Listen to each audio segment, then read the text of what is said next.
the beginning, there was nothing. And then there was the Drunken Peasants Podcast. I gotta get a witness. No! Say, man, you got a joint? No, not on me, man. I don't have facts to back this up. It'd be a lot cooler if you did. That's true. Sometimes I cry. Oh! Lick my butthole, he laughed. From the strangest corners of the internet, here to bring you opinions of the world from an altered perspective.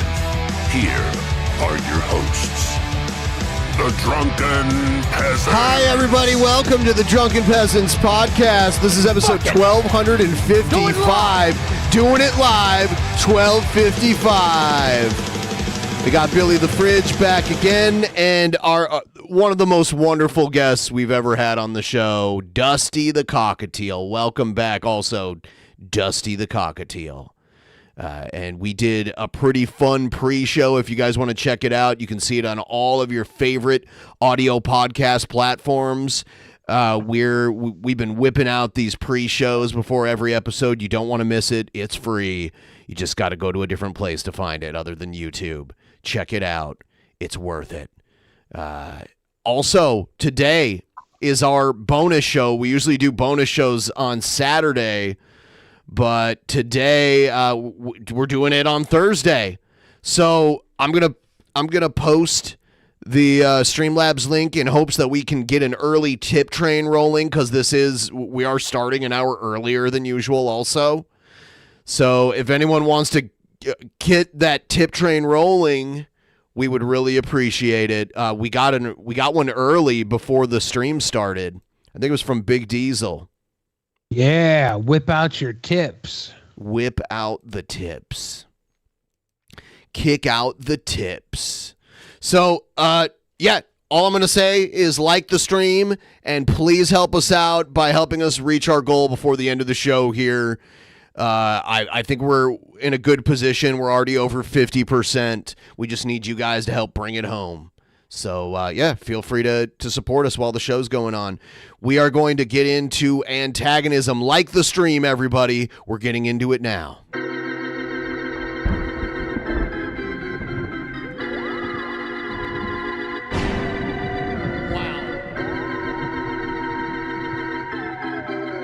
I should turn off the goddamn internet. Oh, don't touch me. Don't touch me. DP, are they gonna touch me?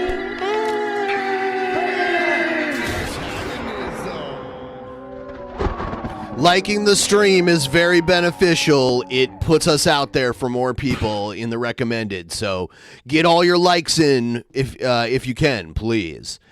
Let's check out this article. I wasn't aware of this until the pre-show when we were discussing what we were going to talk about on the show tonight. So White this supremacist vlogger Jean-Francois Gariepy's partner has been missing since June. Yeah, Elora. It looks like it says Elora Poutine. I was like, her name's Poutine? But no, she was last seen 2 days ago after Gariepy dropped her off at a gas station for a mysterious trip. A mysterious trip. I like with that. The very low potential for survival.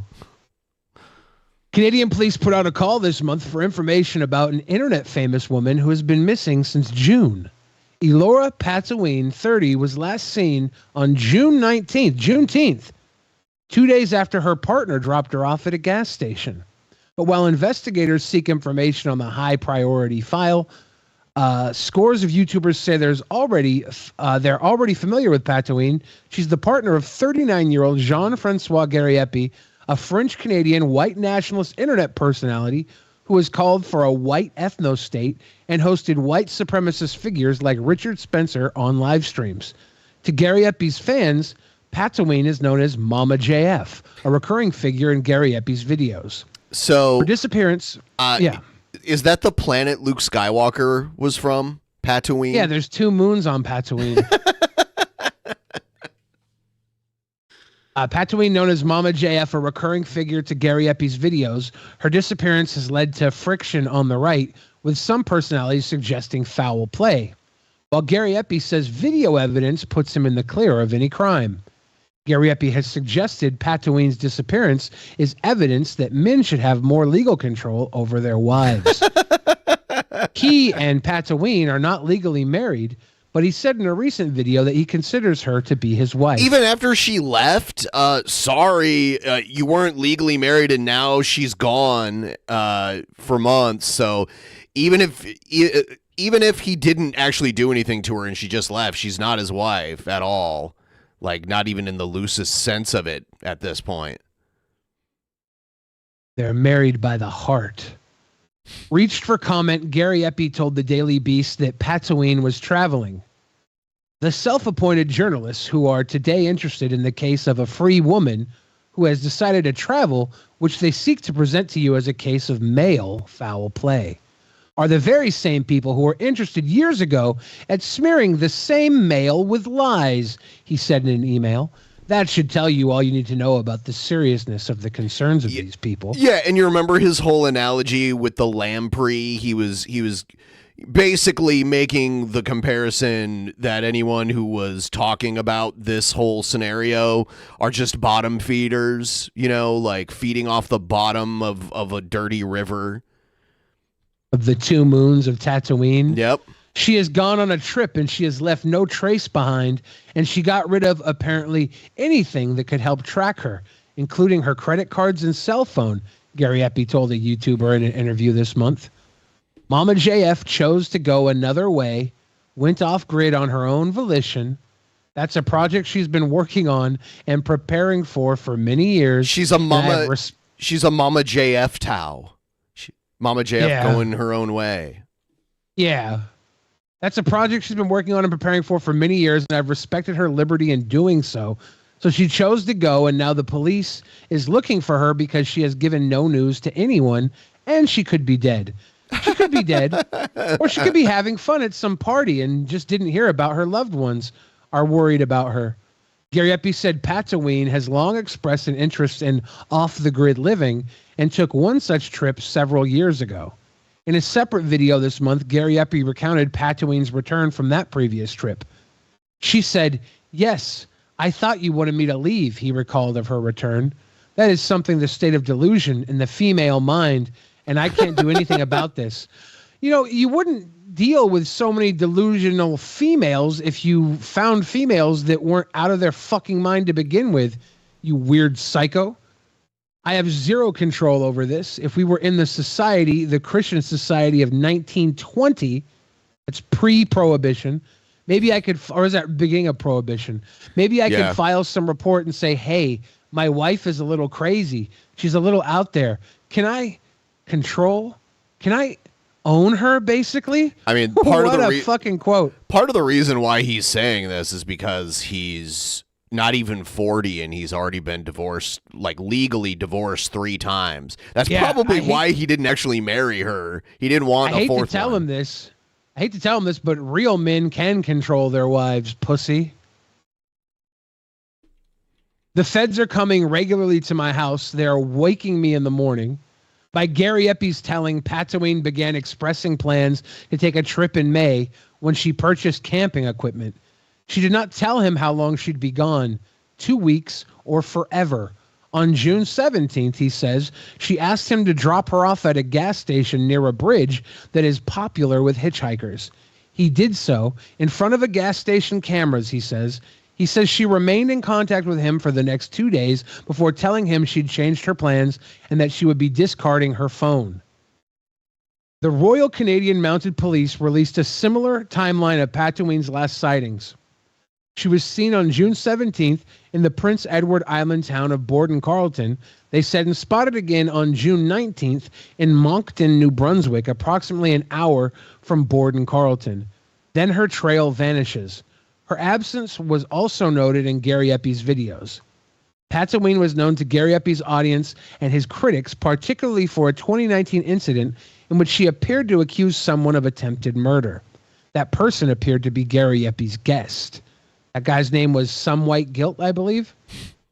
Just enough white guilt. No, seriously, you tried to kill me, okay? Tatooine said in the video. And I'm fucking sick, wobble, wobble, wobble. You always follow me everywhere, and you say you want to make spiritual movement, but you fucking tried to kill me for 2 years, okay? You're a fucking psychopath, man. Man? Gariepy ushered her off screen, explaining to the audience that Mama JF mistakes the guest, some white guilt, for someone who has committed acts of violence against her. So that's why you see her currently sad. Womp womp. In June, Gariepy made a video acknowledging that Tatooine had left him, suggesting that she had opted for street life in a city over life as a housewife.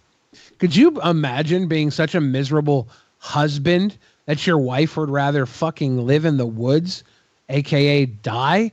Even when you get to that point with Bitcoin reserves and everything, they will still choose to go to the city to be a crack whore, Gariepy said.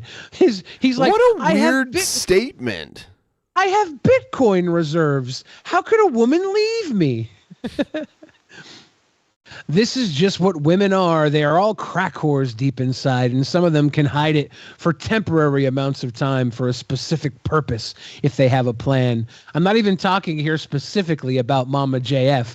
Yeah, every woman you've ever dealt with, you consider a crack whore because you can't control even the most feeble-minded creatures. All you have to do to control the woman is make her comfortable around you, you fucking weirdo. And then they'll do pretty much anything for you. They're sweet, brilliant women, creatures of the earth, JF Gariepy, and you can't make her comfortable, little puss. He described embarking on a deep clean of his house after Tatooine left. These comments have drawn scrutiny from other far-right personalities.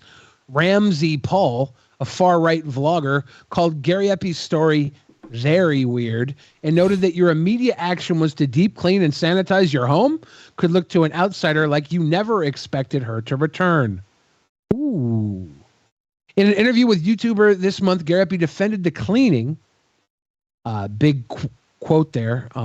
She could be dead or she could be having fun at some party and just didn't hear about her loved ones or worried about her. I cleaned my house when Mama JF was gone, Gariepy said. If you don't understand why, you probably have been single forever. Everyone knows that a female has a lot of imprint onto a house. They do a lot of crazy stuff. Sometimes they play with water. What? What the fuck? He's talking about a person or like a pet? A toddler. Yeah. Sometimes they play with water. Sometimes it gets into the electronics. What? I mean... Mama JF has broken 2 of my laptops just playing with water. What? What? Okay. So when a woman leaves the house and she has controlled the fridge, she has controlled the plates, she has controlled the placement of all the tools in the kitchen for years, you come back to your home, you look at it, and you want to reshape it in the way you want. So I reshaped the home when I came back from dropping off Mama JF, and holy shit, did it felt comfortable. Did it felt comfortable? Yeah. I love it. After years of having packed a fridge, I love a fridge that there's lots of space. I love to have so much space that I can put my arm in it and reach for my Diet Pepsi can that's in the center of it.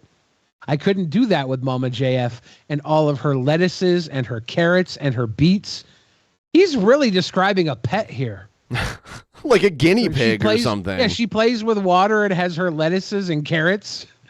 So yes, I did clean my house when an important event in my life happened, which is that my wife went on a trip, and I will never know if she would come back. Rams Paul has been a guest on my show before, Gariepy continued. I didn't expect to be betrayed like this, but the investigators don't fall for this crap. The quote again here, if we were in a society, the Christian society of 1920, maybe I could file some report and say, can I own her, basically? Gariepy says he never reported Tatooine's absence to the police because he believes it is voluntary. Honestly, I don't even know if she wants to be found, and that is something you have to weigh if you're in this situation, he said. But sometime in late September or early October, someone apparently reported her disappearance. This launched a whole investigation that I've been involved in for, I don't know, maybe 4-5 days, Gariepy said in an October 4th video. Yeah, and it took that to make him even talk about it.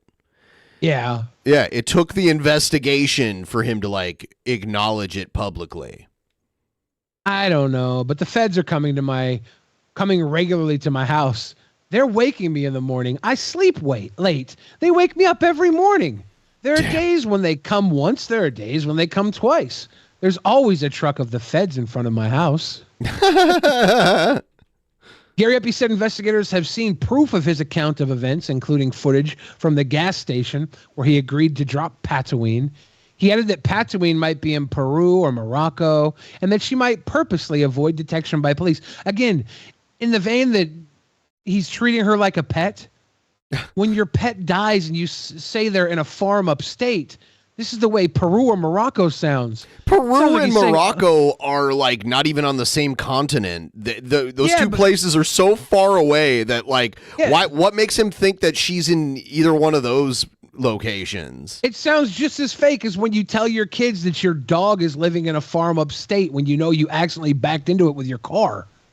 It's insane. Royal Canadian Mounted Police was not immediately able to comment on Gariepy's remarks. Gariepy has been involved in previous legal cases with women, all of them in civil court. The Daily Beast previously reported during a contentious child custody battle in the U.S., a now ex-wife accused Gariepy of threatening to take their child to Canada. During the custody case, an undergraduate Duke University student testified that Gariepy had conducted an inappropriate sexual relationship with her when he was employed as a researcher at the school, and she was working as his research assistant. The student alleged emotional abuse by Gariepy. Gariepy is no longer with Duke, which declined to comment on the circumstances of his departure, citing university policy. I mean, and they talk about this as if this is relatively recent, but this was right before he started appearing on Drunken Peasants in 2015. It's 2015. Yeah. Yeah. What's a researcher do at a school? Like, they do scientific research at the university, so that's what he was doing. Gariepy previously told the Daily Beast that the relationship was consensual. During that custody case, which he lost, Gariepy also became embroiled in a guardianship battle over a 19-year-old drunken peasants fan with a very low IQ, whom he described as his fiancée. The teenager had autism and had been accused by a counselor as having the social and mental maturity of a 10 or 11-year-old child. And shout out to all of our Drunken Peasants fans in the audience today. We love you so much. Don't forget to like, subscribe, and send us a tip with your parents' credit card. Yes. In a video after the court cases, Gariepy lamented that a person's public statements could be used against them in custody battles, saying that this is a problem a white ethno-state could solve. It says also the teenager lived with Gariepy for 3 weeks, during which time they were trying to make a baby. He later testified in court the teenager's parents, who sued for guardianship of the young woman, had won, said she had returned home frightened under the mistaken belief that she was pregnant. And as the RCMP put out calls for information on Tatooine this month, Gariepy drew lessons from her disappearance. After tweeting about the missing persons case earlier this month, Gariepy made a video in which he read some of the replies to his tweet. Did everyone's girl lose her shit this summer? Mine went full postpartum bonkers in August, he read from one fan's reply. And I said, that's the cost of female liberty. 50,000 policemen, full-time salary, nationwide searches. We could feed the homeless 1 billion times. This is all an argument of women having liberty? You think there's 50,000 policemen, full-time salary, nationwide searches for Mama JF? I don't think so. Yeah, I don't think they could feed the homeless 1 billion times with that either. Just take our society and just allow some degree of control by husbands under their wives. Just basic control of some little financial aspects. Like, no, you won't travel to Peru. And so I'm going to decide for you that you won't travel to Peru. Just allow some form of control of husbands over their wives, and you're not going to get events like the Mama JF craziness here. There you go. So have some control over your wife then, you fucking pussy. Have some control. Be a good husband. Happy wives live happy lives. You suck at being a good husband. That's why the women keep running away from you. If you need government control to control your wife, you're a miserable fucking man. Here's some kind of funny videos. Check this out. This is Mama JF. They found her. Doesn't the mental maturity of a 10 or 11-year-old child describe most classic DP fans? That was the joke.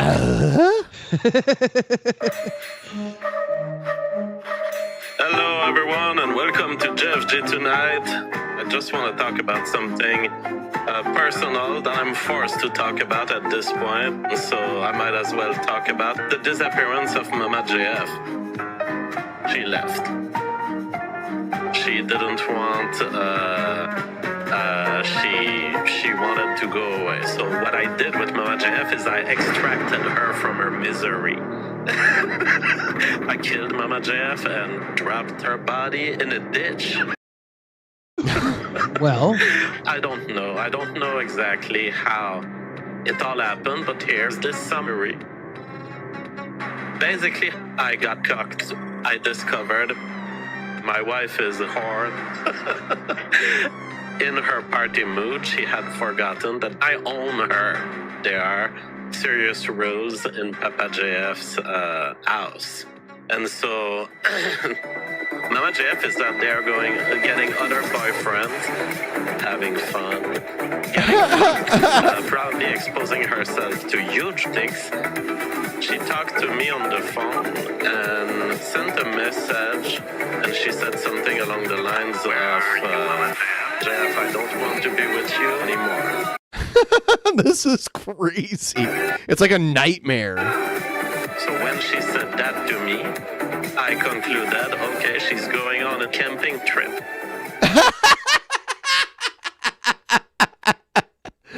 Oh my God. Whatever. She's going off grid. Oh my God, she's going to die. I mean, yeah, it's Mama JF. Mama JF is kind of retarded. So yes, I had a whole plan.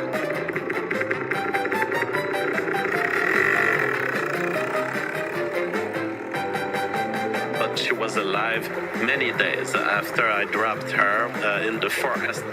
Mama JF is a fucking She's got a fucking fish in her mouth. Oh my God, this is insane. Like 007 level, you know, she's going full survivalism. I knew that she was still alive, and that is why I had to change my plans.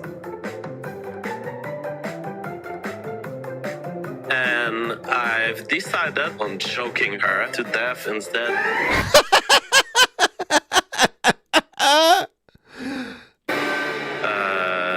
But she says, Seriously, you trying to kill me again? I'm fucking sick that you're fucking me. You always follow me everywhere. Oh no, Dusty flew away. Dusty got freaked out and flew away. Dusty's triggered. Say you want to make spiritual movement, but you fucking tried to kill me for 3 years. and I said, Get fucked! and then she says,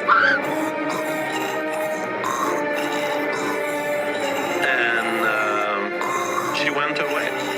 And she went away. It's as simple as that. Go. And so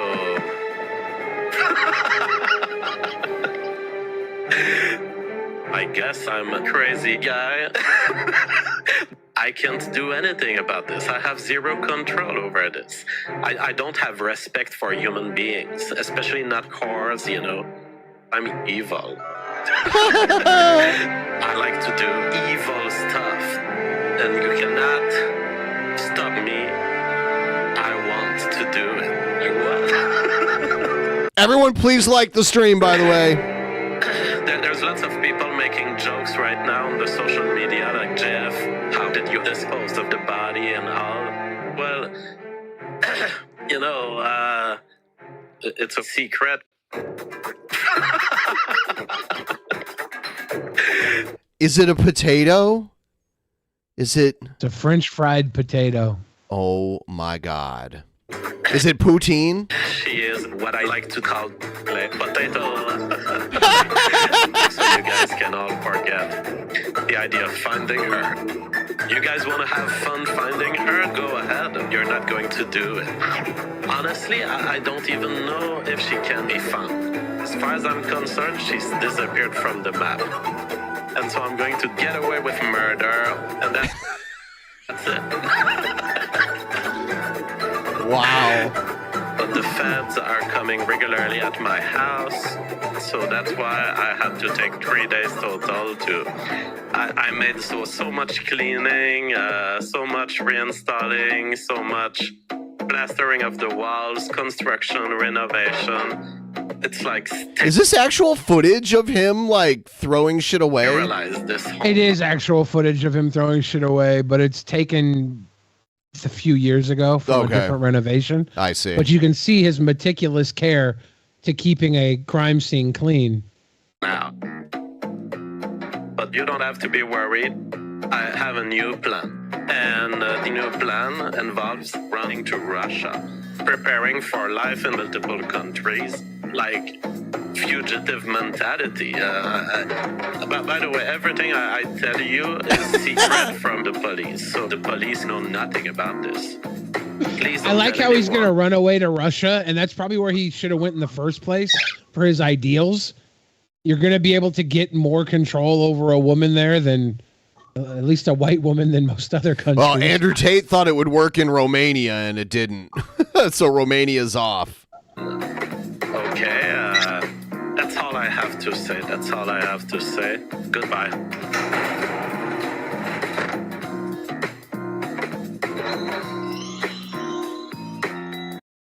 All right, here's another one. Let's see what this one's all about. So I would tell him to get rid of the cats, and that also solves completely the problem of having to clean up the shit. So step number 1, take them on a camping trip, quote unquote.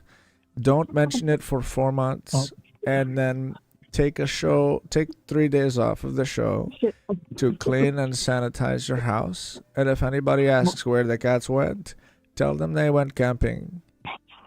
Okay, so that's all sound advice, but I guess the worst part about this question leads to the cats did it so long, then now he's doing it too. He is now shitting in the same room? Yes. I don't know what this is. Okay, well, this is a really big problem.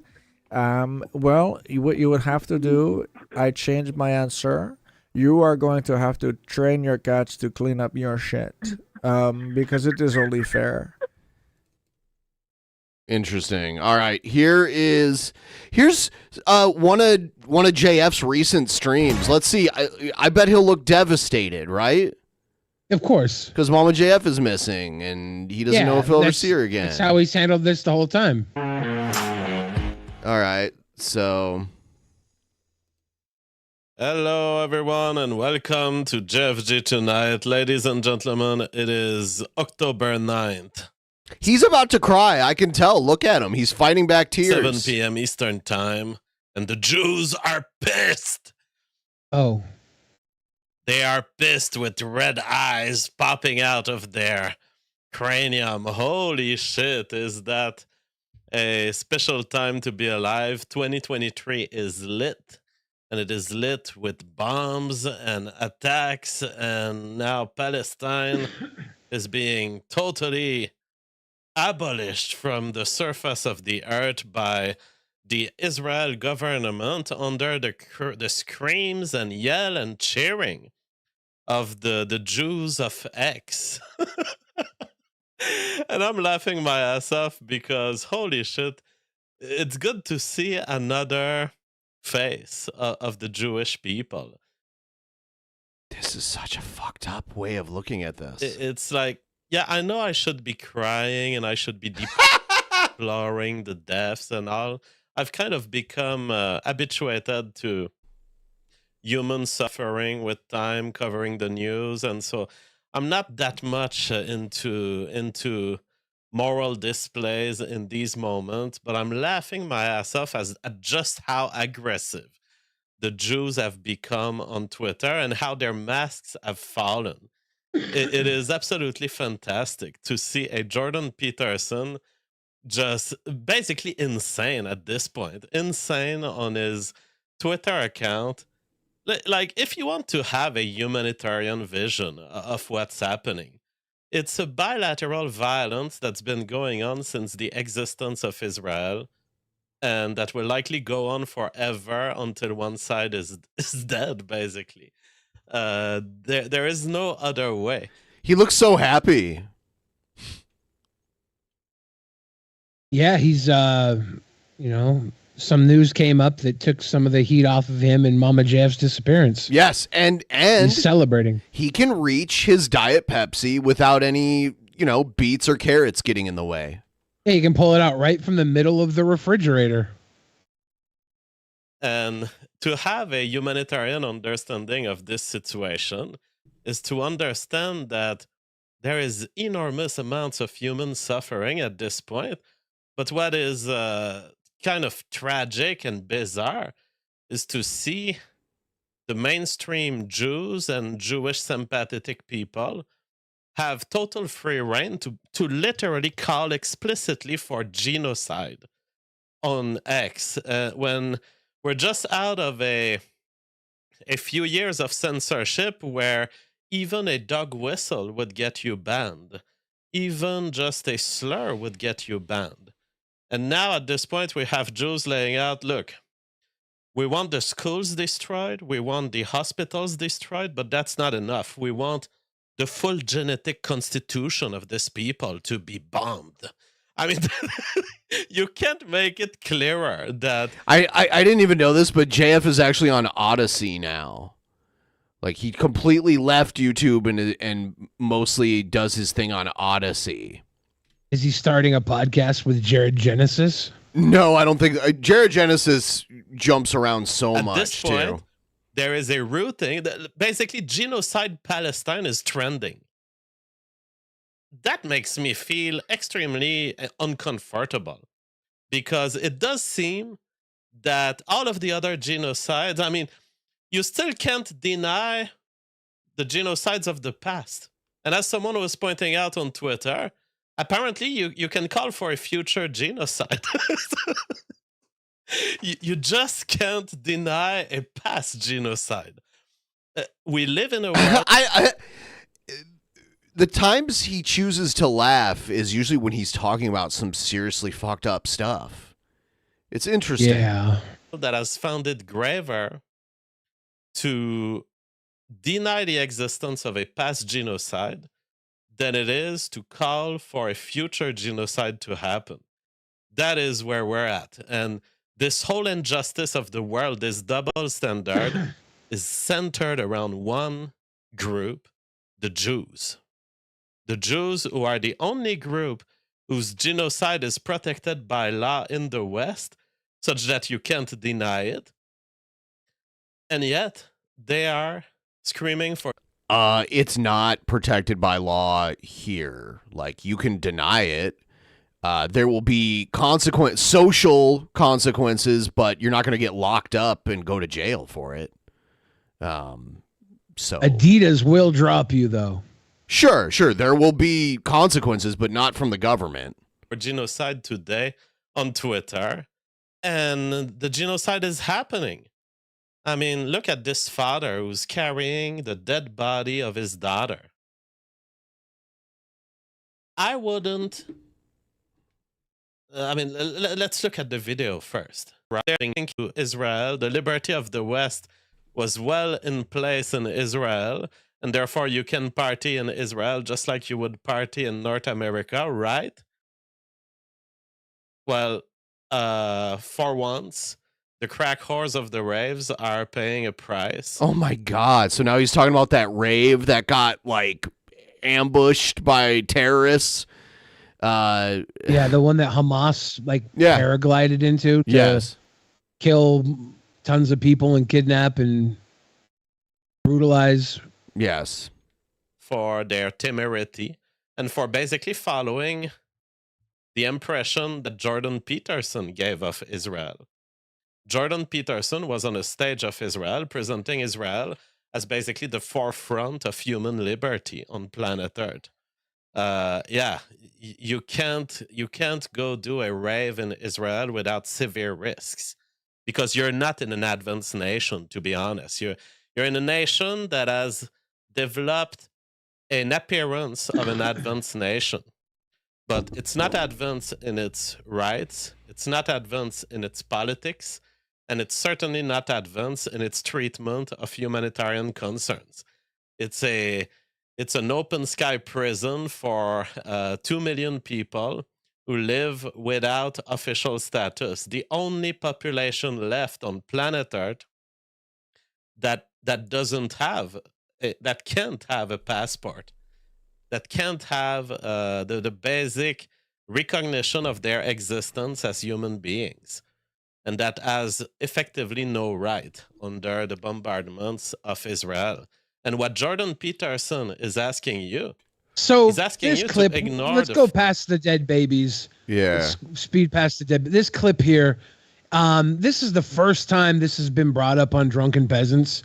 I feel like it's a terrible fucking thing to have a white supremacist talk about who's under the possible investigation of the murder of his wife moments after we've acknowledged that he said all women are crack whores and he wished he could go back to the 1920s to control his wife. You can't have an honest conversation about any of this when it's coming from the mouth of J.F. Gariepy. And I don't think we're capable of having a nuanced conversation about this with or without him, to be honest. Right. We're a comedy-based podcast that shits on the fucking news, and we're currently dealing with a terrible, terrible occurrence in our world. And there's no humor that I can find in it, and you can find the news on it everywhere else. Yeah. It's just funny that he has all this going on, yet this is what he's talking about, and he almost seems amused by it. Yeah. It's very strange. Mainly the way he's so nonchalant about everything. Yeah, just having him go off about it, there's nothing I can add to it. There's nothing I can comment on other than it's a good day for him to talk about something else than his missing woman, who's presumed possibly dead. Let's go to this classic debate that JF had with Destiny regarding his ex-girlfriend that was taken away from him by the state. Because someone that this was back in the Andy Worski JF days. DM'd me. I'm okay, man. Hang on, let me just open it up here. Hang on, but let me open it up because this is actually pretty. I want to ask you about this, and now that you're bringing it up, it's probably the best time to answer this. So I hope everybody got this. Nice. All right. So this person sent me some pictures here saying that, it seems as if that, like he's saying that you might like fucking be like a predator, and never been here before. I don't believe it. Okay. I don't want to believe it. And now you're saying false allegations. So he posted some pictures here. Okay. From, I guess, the court case, and this is what Destiny is. Yes, Dusty. Her thought process seemed slow, but her thought content had no auditory or visual hallucinations. Her answers to questions seemed to take a long time to find a response. If she had one, although once she answered it, it seemed appropriate. She was able to subtract 7 from 100. She did it very slowly, as if counting her fingers. She also. Let's get to the part where Destiny actually joins. Oh, you know what? This is JF being like, I don't want you to have Destiny on. That didn't work. No. Was in love with someone who had autism. definitely And she behind was you a guys' brilliant person. woman. And even from the segments that you've Right. just read, you can Yeah. see that the psychiatrist is writing, well, she's right on the response. She's just taking a little more seconds to answer. That was the characteristic of her brain. I've always been saying this. In fact, I've been saying this on the Warski show. I'm sure you remember about a week or two ago. Yeah, they're when on the the subject balcony came outside. up. I was in love with Maybe? someone who had Yeah, on the second floor of relatively that low building. IQ, and she Yep, had sounds problems about right. answering to stuff You on the roof? quickly. Yep. But she was freaking brilliant It's me on the roof. inside, and she was a beautiful person. And now they take these little segments. First, I will say, you cannot believe anything that you read in there. It's been No, written by lawyers who were trying to have her Just two of found them outside the building. incapable of consenting. least. So what you see there are allegations. The guy to your left. If you really want to find the Yeah. serious truth of this, Andy! look at the court finding at the end, and you will see that this court has Yeah, not that found right me there, to be JT, an to your left. abuser, has not found me to have exploited Yeah, right in this front of lady. Nowadays, Destiny would mute the people in his Discord gaming chat. It's weird We to were hear in that. love, and the court decided that they would By the way, if you just got here, please like the stream. make her Like it. unable to Love it. consent. That's Gotta the have court's it. choice. We're I about to hit the disagree. real DP starting hour in 20 minutes. We started a little early today. To get You guys closer to the wanna, goal. So tip you guys train. want to help us get in that tip train? Just start sending your big thick tips. Agree with it, and she disagreed with the court too because she wanted to be with me. If she disagreed, then But don't she claim that disagreed, the then why arguments of didn't the she liar of contest the other side, those who were trying guardian to being support the appointed to position her? of her father, which Ask was him that she this. was unable to consent, don't take these allegations as truth. They have not been found truthful by the judge. Oh, let me in here, please. Yeah, and I got fucking Fuck, what's Destiny happening here? doing There? saying more allegations here to I'm me. sorry, I'll be right back. I'm not going to bring that up, Destiny, at the moment because I have no evidence or anything. I have no evidence He's like for anything! all in caps lock. Yeah, I mean, It's all in the the answer court to docs. Destiny is, yeah, you can dig in my past. You know what you will find? I'm not You will digging. find that there's It's all 7 listed in women the total court in my docs. life that have accused me of crimes that I've not committed, and that I was found non-guilty in every single fucking case. May I have ask you had a then? coordinated set of people When he says try found to not get guilty, me- did the state of Texas even pursue charges against him that he had molested the girl, or did he take an advantage of her, or that it was statutory rape? That's not being found not guilty. That means they didn't go after charges. After Link me the last page. knowing them. Link me the last page in the document. Does just anybody a have what he's? question here? Oh, yes. Would you want to talk to them about this shit? Or you just want to Yeah, bring me on. Like say To talk fuck to it. Destiny, Bring me on. I mean, Oh yeah. JF kind of did the same thing to me with like Jeff Holiday. He's like, if you want to bring on Jeff Holiday, go ahead, but it's going to be boring. You know? Yeah. it's not going to be a very pleasant show because he's going to come and he's going to drop all sorts of falsity, and I'm going to be responding the same thing all over again, which is, yeah, those were allegations. Bring 'em They in. were not found to Bring be 'em true in. by a court. Bring 'em If in. you think there Bring 'em in. is an Bring 'em in. entertainment Bring me value in. to this, This bring is him the on. last Destiny's so time fucking hype. Magia asked for mayonnaise. I don't That'll man. that'll learn her. mind, but I'm telling What's you, in that mayonnaise jar now? Cyanide. Ashes and regret. it's going to Destiny, this is before Destiny got comfortable. He never gets us excited anymore. be a No. very sad discussion. You want to just do 5 minutes with him right now, and I'll time it. Yeah, sure. All right, cool. I'll time it too. Let me just get my timer ready here. Hang on. I'm not gonna send him the link until I have the timer ready because I hope you enjoy when I push along the show. And I'm sorry if I move along too fast, but I'm just making sure that everything is fucking fair in this. And this is a serious allegation against my friend JF here, and I want to give him a chance to respond. I have actually a buddy. I don't know if I told you this, JF, but a buddy broke up with his girlfriend before, and he broke up with her like a few times, and she wouldn't let him. Chicanery says Destiny looks like DSP here. Holy shit. In my face, but from my perspective, what I said there is 100%. You are an asshole. Is this with a somewhat mean? You are an asshole. Go. Yeah, I am an asshole. Okay. So I'm going to preface this with a somewhat meaningless preface that I don't like to do digging into like personal attacks. JF has described this as me digging into his history. The only reason I'm kind of interested in this is because JF has brought it up on at least 2 independent occasions across different podcasts. And he seems to have a way of telling this story. that makes me a little bit uncomfortable, and the fact that he brings it up publicly and then kind of defends it feels a little bit weird to me. An unrelated third party said that he was somewhat familiar with JF because he's also a PhD neuroscientist, and he posted the court documents that he found. So this is something that kind of bothers me because this is one of those things where, like, even if you remove the mental illness aspect from this girl, I think that what JF has done is incredibly disgusting and insanely irresponsible. So basically, I'm not going to use even any of the court-sourced stuff. In JF's own words, a 19-year-old girl communicated with him online. He fell in love with her. He convinced her to leave her family and join him in North Carolina. And then after 3 weeks of being with her, a girl that had never lived on her own, worked a job, lived apart from her parents, been in a relationship, he convinced her to try to have a child with him. That is weird. That is insanely inappropriate for a 32-year-old guy to do that to a 19-year-old girl, leaving aside the mental illness.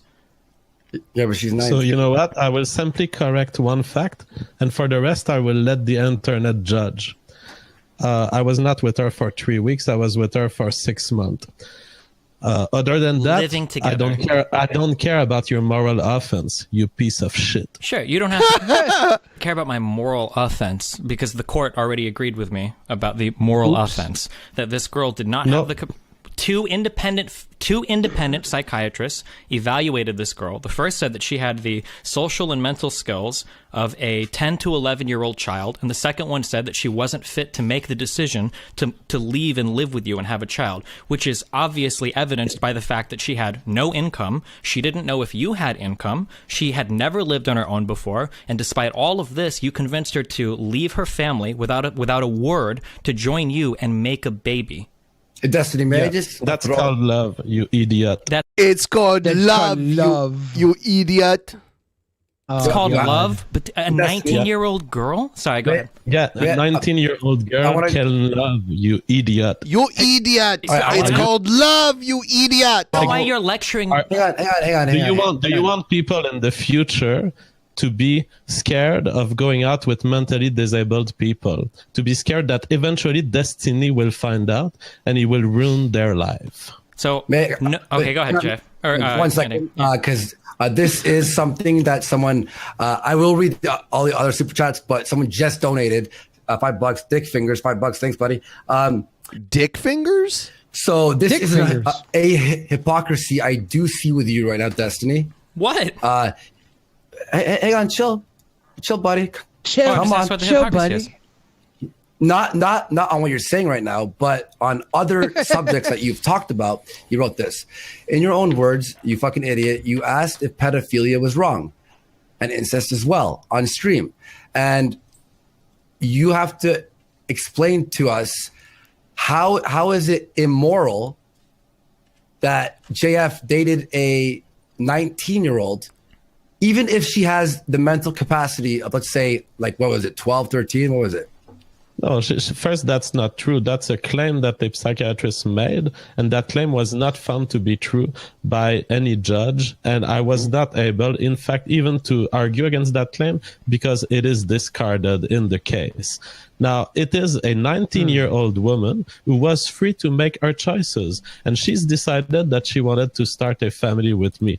Steven can come here and express moral offense. Who cares? Everyone on the chat says 19 is legal, Steven.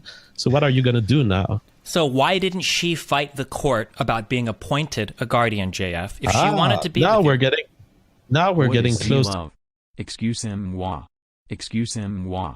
Huh? No more. No more. It was love, you idiot. It's called love, you idiot. Please like the stream, by the way. Everyone who just showed up, please like the stream. That'll help us get over 300. To the truth, and now we can talk about the details. She was intimidated, physically abused by her father, and intimidated into abandoning her rights. So if you this want to talk about this? Sure. Well, I mean, this is an interesting conundrum. Are these the details that we can account for in the court documents where Destiny found his points, or are these just things that JF is mentioning with zero backup. Yeah, this is just JF's anecdotal She was abused bullshit. by her father, obviously, not by me. Then that you've the put man who yourself wanted in. to You're saying impregnate that her a girl after was so 3 weeks easily of living with her. intimidated that she quickly gave up her right to exist as an autonomous person, but you claim the same person was mature enough to make the decision to move in with you and bear your child? Yeah, because whether you like it or not, physical intimidation on a 19-year-old who is already mentally feeble in some way, who has difficulties processing information from the world in the same way that others do, whether you like it or not, intimidation and violence changes choice. And that's the saddest thing in my life, to have seen this woman be violently intimidated into abandoning her own rights. Do you have any evidence of any violent intimidation from her father? Yes, I have pictures of her father attacking her and me. Did you ever And press charges? making Did you ever injuries to our present this to a bodies. court anywhere to contest the guardianship? I did press charges. I did press charges. Unfortunately, in North Carolina, they will not pursue that case simply because a judge has decided that it was okay to come and get this girl for her father, and they will not pursue the charge. But her father did enter in my home illegally and assaulted me. I have pictures of it, and I don't care about what you think about it. Okay, well, at the end of the day, I don't care what you think about it. I have pictures which I'm not presenting, and I don't care what you think about it. I love how not caring will win an argument, or people think it does. Well, I don't care about that. I like how Destiny comes in with some court document stuff, and JF responds with, "I don't care, you piece of shit." Yep. Yeah, what's up?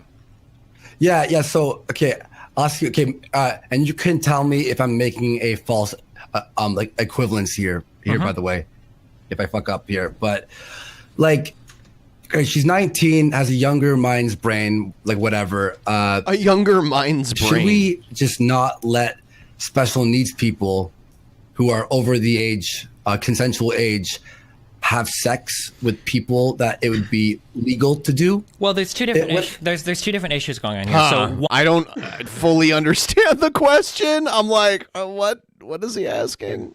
He's asking something that a 19-year-old with a 10 or 11-year-old brain wouldn't be able to understand. One is just the responsibility of JF as an adult that's kind of entrapping like a young child, really, which is kind of a separate argument. But to answer the first thing is, should we let special needs? Young Clipper just gave a $10 super chat saying JF should be playable in the new Mortal Kombat. That'd be insane. What would his finisher be? Would he Which I just noticed. Fricassee somebody and then French fry them and then eat them? Finisher. Jeff tries to reframe this as, yeah, his fatality is he drives the other person out into the woods and leaves them there to die. King Cobra's hat, aka Chicanery, says it's not just sex. He wanted to have a child. it's horrible. This Have means that babies. no special needs person can be in a relationship. That's kind of up to a psychiatric evaluation, I guess. I mean, we kind of make that on that decision on a case-by-case basis. But Destiny is trying to escape the reality here that if his moral judgment of me today is maintained, the reality is that anyone going out with any autistic person of any age could eventually be judged by Destiny as being wrong, even if that person is found to be non-able to consent after the actions have occurred and after the relationship has occurred, which is what happened in this case, by the way, Destiny. Sure. So that I've was a never strong man. violated That was a strong. court order. I'm not sure what other Destiny you're referring to, but that's not why I have moral judgment against you. My moral judgment is because you took somebody that was a child and you convinced them to move across. She was not a child. She was 19. You idiot. You're lying again. So JF, where's the Jackson headed? JF, if you can invent terms JF, like this. Do you consider a 19-year-old girl that has never lived on her own or been in a relationship to be on the same mental or life experience footing as you? I'm curious. Can you just answer that as a yes or no?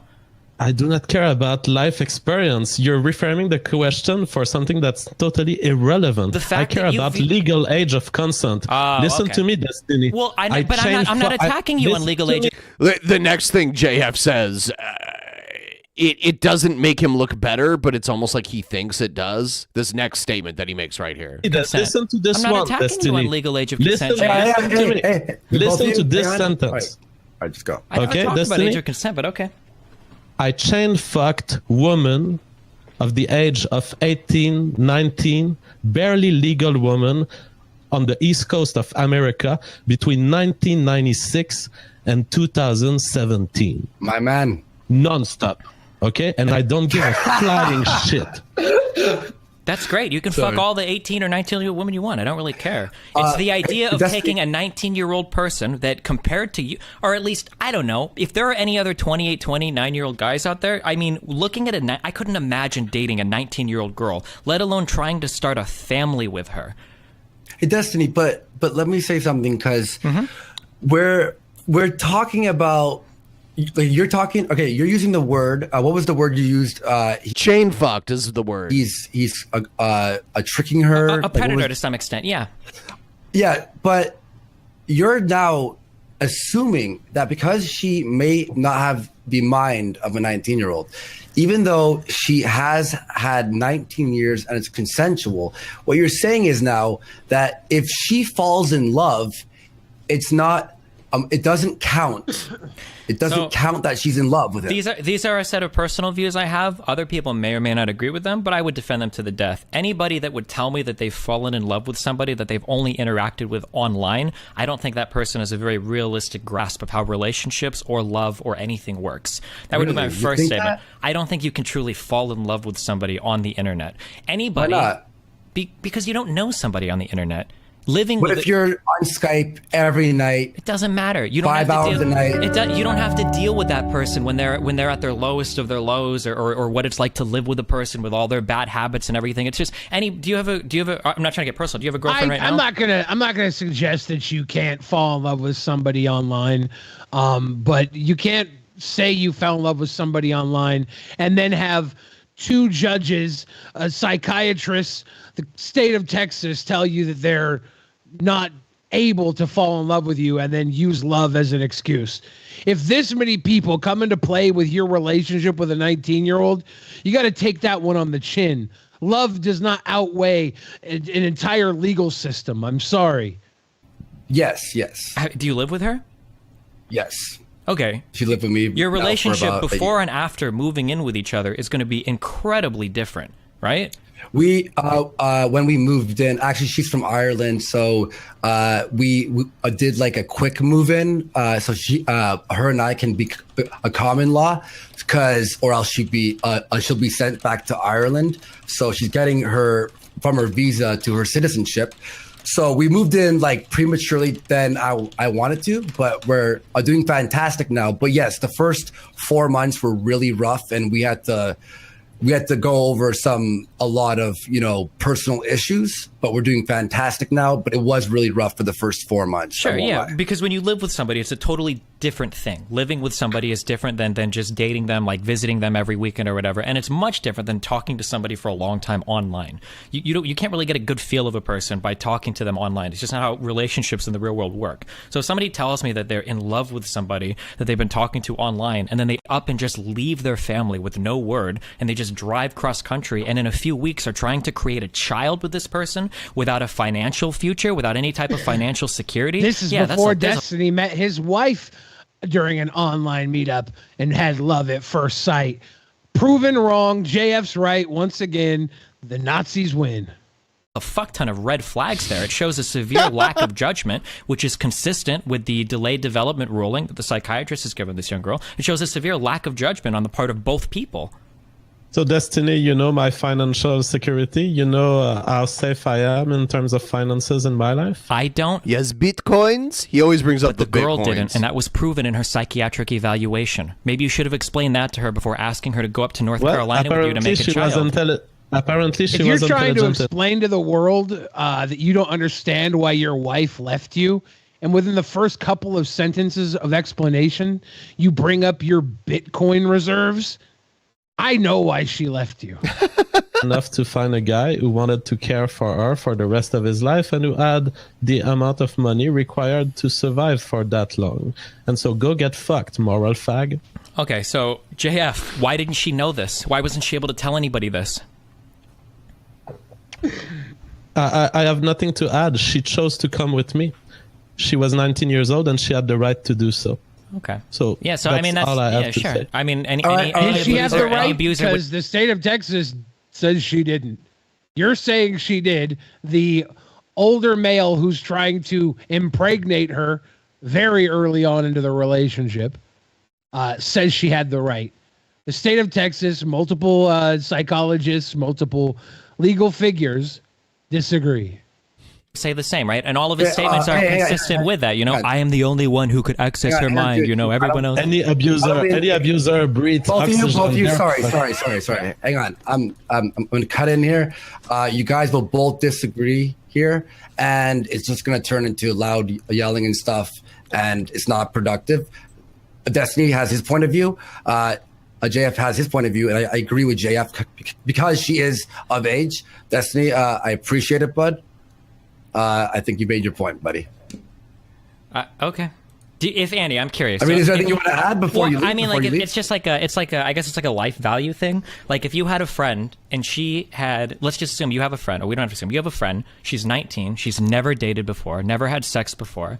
She's very, kind of shy, keeps to herself. She's lived with her parents her whole life.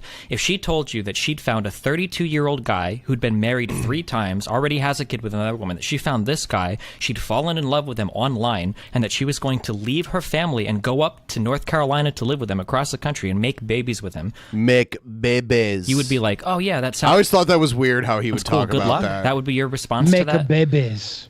My response to that would be, maybe you're rushing it, but they're 19. but hey, they're 19. I'm sorry, Destiny, but when you're of age as an adult, you could do whatever you want. In my opinion, unless when you hit the state of Texas says you can't. Sorry. Yeah. Why are they forgetting this part?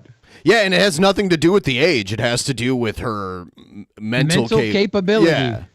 There shouldn't be anyone that can tell you what to do because it's the slippery slope thing where, all right, you could say this, you could stop this, you could stop this. Yeah, and then is in a few years' time, it's a slippery slope that keeps people from taking advantage of people who have very low IQs. That's what we're dealing with here.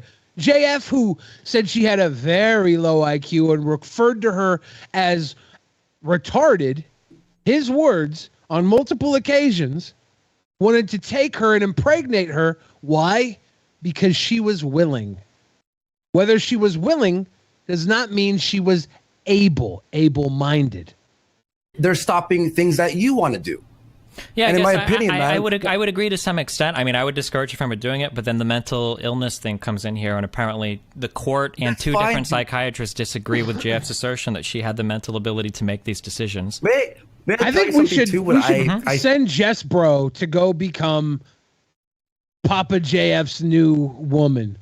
Jess Bro's not going to be weird. She's just going to become a little baby factory. Put a couple of Panera babies in that oven, and everything's going to be fine. Let's send Jess Bro to go love Papa JF. I think that's safe. Because Jess Bro's going to be fine. She's not going to end up in the woods. She's not stupid. She'll probably save a lot of other women from ending up in the woods or worse. I think it's time. I think that if she was in love with JF, which it sounds like she was, well, she was infatuated. She found someone that she may never find ever again because of her mental illness.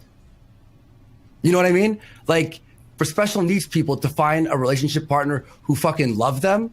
I'm sure she could find tons of people that are from a foreign country that would I want to fast forward to this Mama JF situation. We saw the report on the Daily Beast earlier today. He kept referencing how he wished he had the government power to control his wife. What's the best method of control? Dealing with somebody who cannot possibly outthink you when you tell them what to do. That was the perfect woman to JF because her IQ was so low, she couldn't question his control, a.k.a. his abuse, a.k.a. his love. His love, you idiot. US. No, I'm sure she could find tons of people that are into that. Come on, man. That want to tear her away from her family, never talk to the family, make her move cross country, move her into her house and try to knock her up in the few trying weeks that very she's there. hard I'm sure she to could defend JF being with a woman with such a low IQ by saying, where else is she going to get such an opportunity because she has too low of an IQ to be loved? Where else? It's like, how about someone who's not trying to kidnap her, control her, and put a baby in her within weeks of meeting her for his own personal gain? A lot of older guys that would want to do that. Yeah. Ladies and gentlemen, we have reached the peak internet moral fagging. Destiny has an opinion on what a 19-year-old girl in Texas should do. An opinion that the court agreed with, that the state of Texas agreed with. Oof, awkward. Two psychiatrists here, though. Her life Yikes. is extensive enough that 3,000 people watching live should hear his point of view about her life. And here we have JF, the 32-year-old man, thrice married, who has found true love by talking to a 19-year-old mentally disabled girl who saw him on a podcast and messaged him on Skype. And after a few months, he's determined that she is his soulmate, and he wants to ship her off to North Carolina to put a baby in her. Okay. Yeah, that's pretty much... Sounds perfectly reasonable. That's biology. I'm sorry you have a problem with it. Yeah, biology. That's biology. What a weird response to that. You think, Destiny, that like, you'd think he would try to defend it in some genuine way, but he's just like, that's biology, you idiot. If we take away that right from that person, that's the same, like, I mean, I could use the same argument with a lot of types of people. But we do as a society. You can statutorily rape somebody that's above the age of majority if it's ruled that the person isn't mentally capable of making that decision. We also don't hold mentally retarded people as culpable in the court of law if they commit certain crimes. We already do this as a society. We make these judgments to protect the people in society that need this protection the most. Yeah. But that has to do. But that has to do with, a crime or things like that. But we're talking about love. Well, it's not. It's love, you idiot. We're not talking about love, unfortunately. If this was just love, if this was just love, no. If this was just love, I honestly wouldn't care as much. It was that JF was trying to do like unstoppable damage, like permanent damage to her life by having a child with her. That's more than just love. If they were just living together or whatever, and then the father showed up, like, that's an entirely different situation. It's the fact that after living with her for a few weeks, JF is trying to get her pregnant. This is a girl that's never even lived on her own before. He thinks she could take care of a kid? That's comical. No, he thinks he can take care of a kid. He doesn't care if she can take care of a kid. He wants her to be his incubator so he can have the baby. I was watching Jeff Holliday's stream yesterday, and he was saying that he doesn't even think that the kids live with JF. Like, they may not. I don't even know I don't even know how many kids he has, if any at all. Like, there's no evidence. There was like an announcement that she was pregnant, but we never actually saw her pregnant or anything like that. So I don't even know how true it is that he actually has kids. But maybe. I like to think that he has a collection of Cabbage Patch dolls that he pretends to feed and cuddle with, and it's like this crazy delusion of little empty doll babies that he cares for as if they were his own. And they're all what? Yeah, like the same way that weird sick guys will have sex dolls in their house. He just has these little babies that he can pretend love him. You bring that up, it actually proves their love, or JF's love, because you said you can't fall in love on an online relationship. If JF was willing to have a baby with her, I'm assuming it's because he loved her so much. God do with it. No. What's love? But IQ and Z babies? It's not because he loves her so much he wants to have a baby with her. It's because he believes a baby is his legacy. A baby will love him unconditionally, and a baby will be somebody that he can further control. JF just can control. That it's biology. He just said it's biology. He's had 3 wives and a kid. Biology, he says he's fucked a ton of people. Yeah, love is biology, you idiot. Okay. And when I fuck people, it's because I love them and I want to have babies with them and have a family for the rest of my life. Unfortunately, we live in an authoritarian state supported by authoritarian state people like you, moral fags, who keep me from doing that. I had to leave the United States because I could not have a family, a white reproductive family in the United States. So I left to fucking Canada. This is not how healthy people start families in our society, Andy. You understand this, right? That people don't say, it is my biology, I want to make babies with everybody. This is not how a healthy, strong family is formed. Speak for yourself, Destiny. Tell me if I'm using another false like equivalence here. Let's talk about what we've talked about before in the past. You know, the crime stats.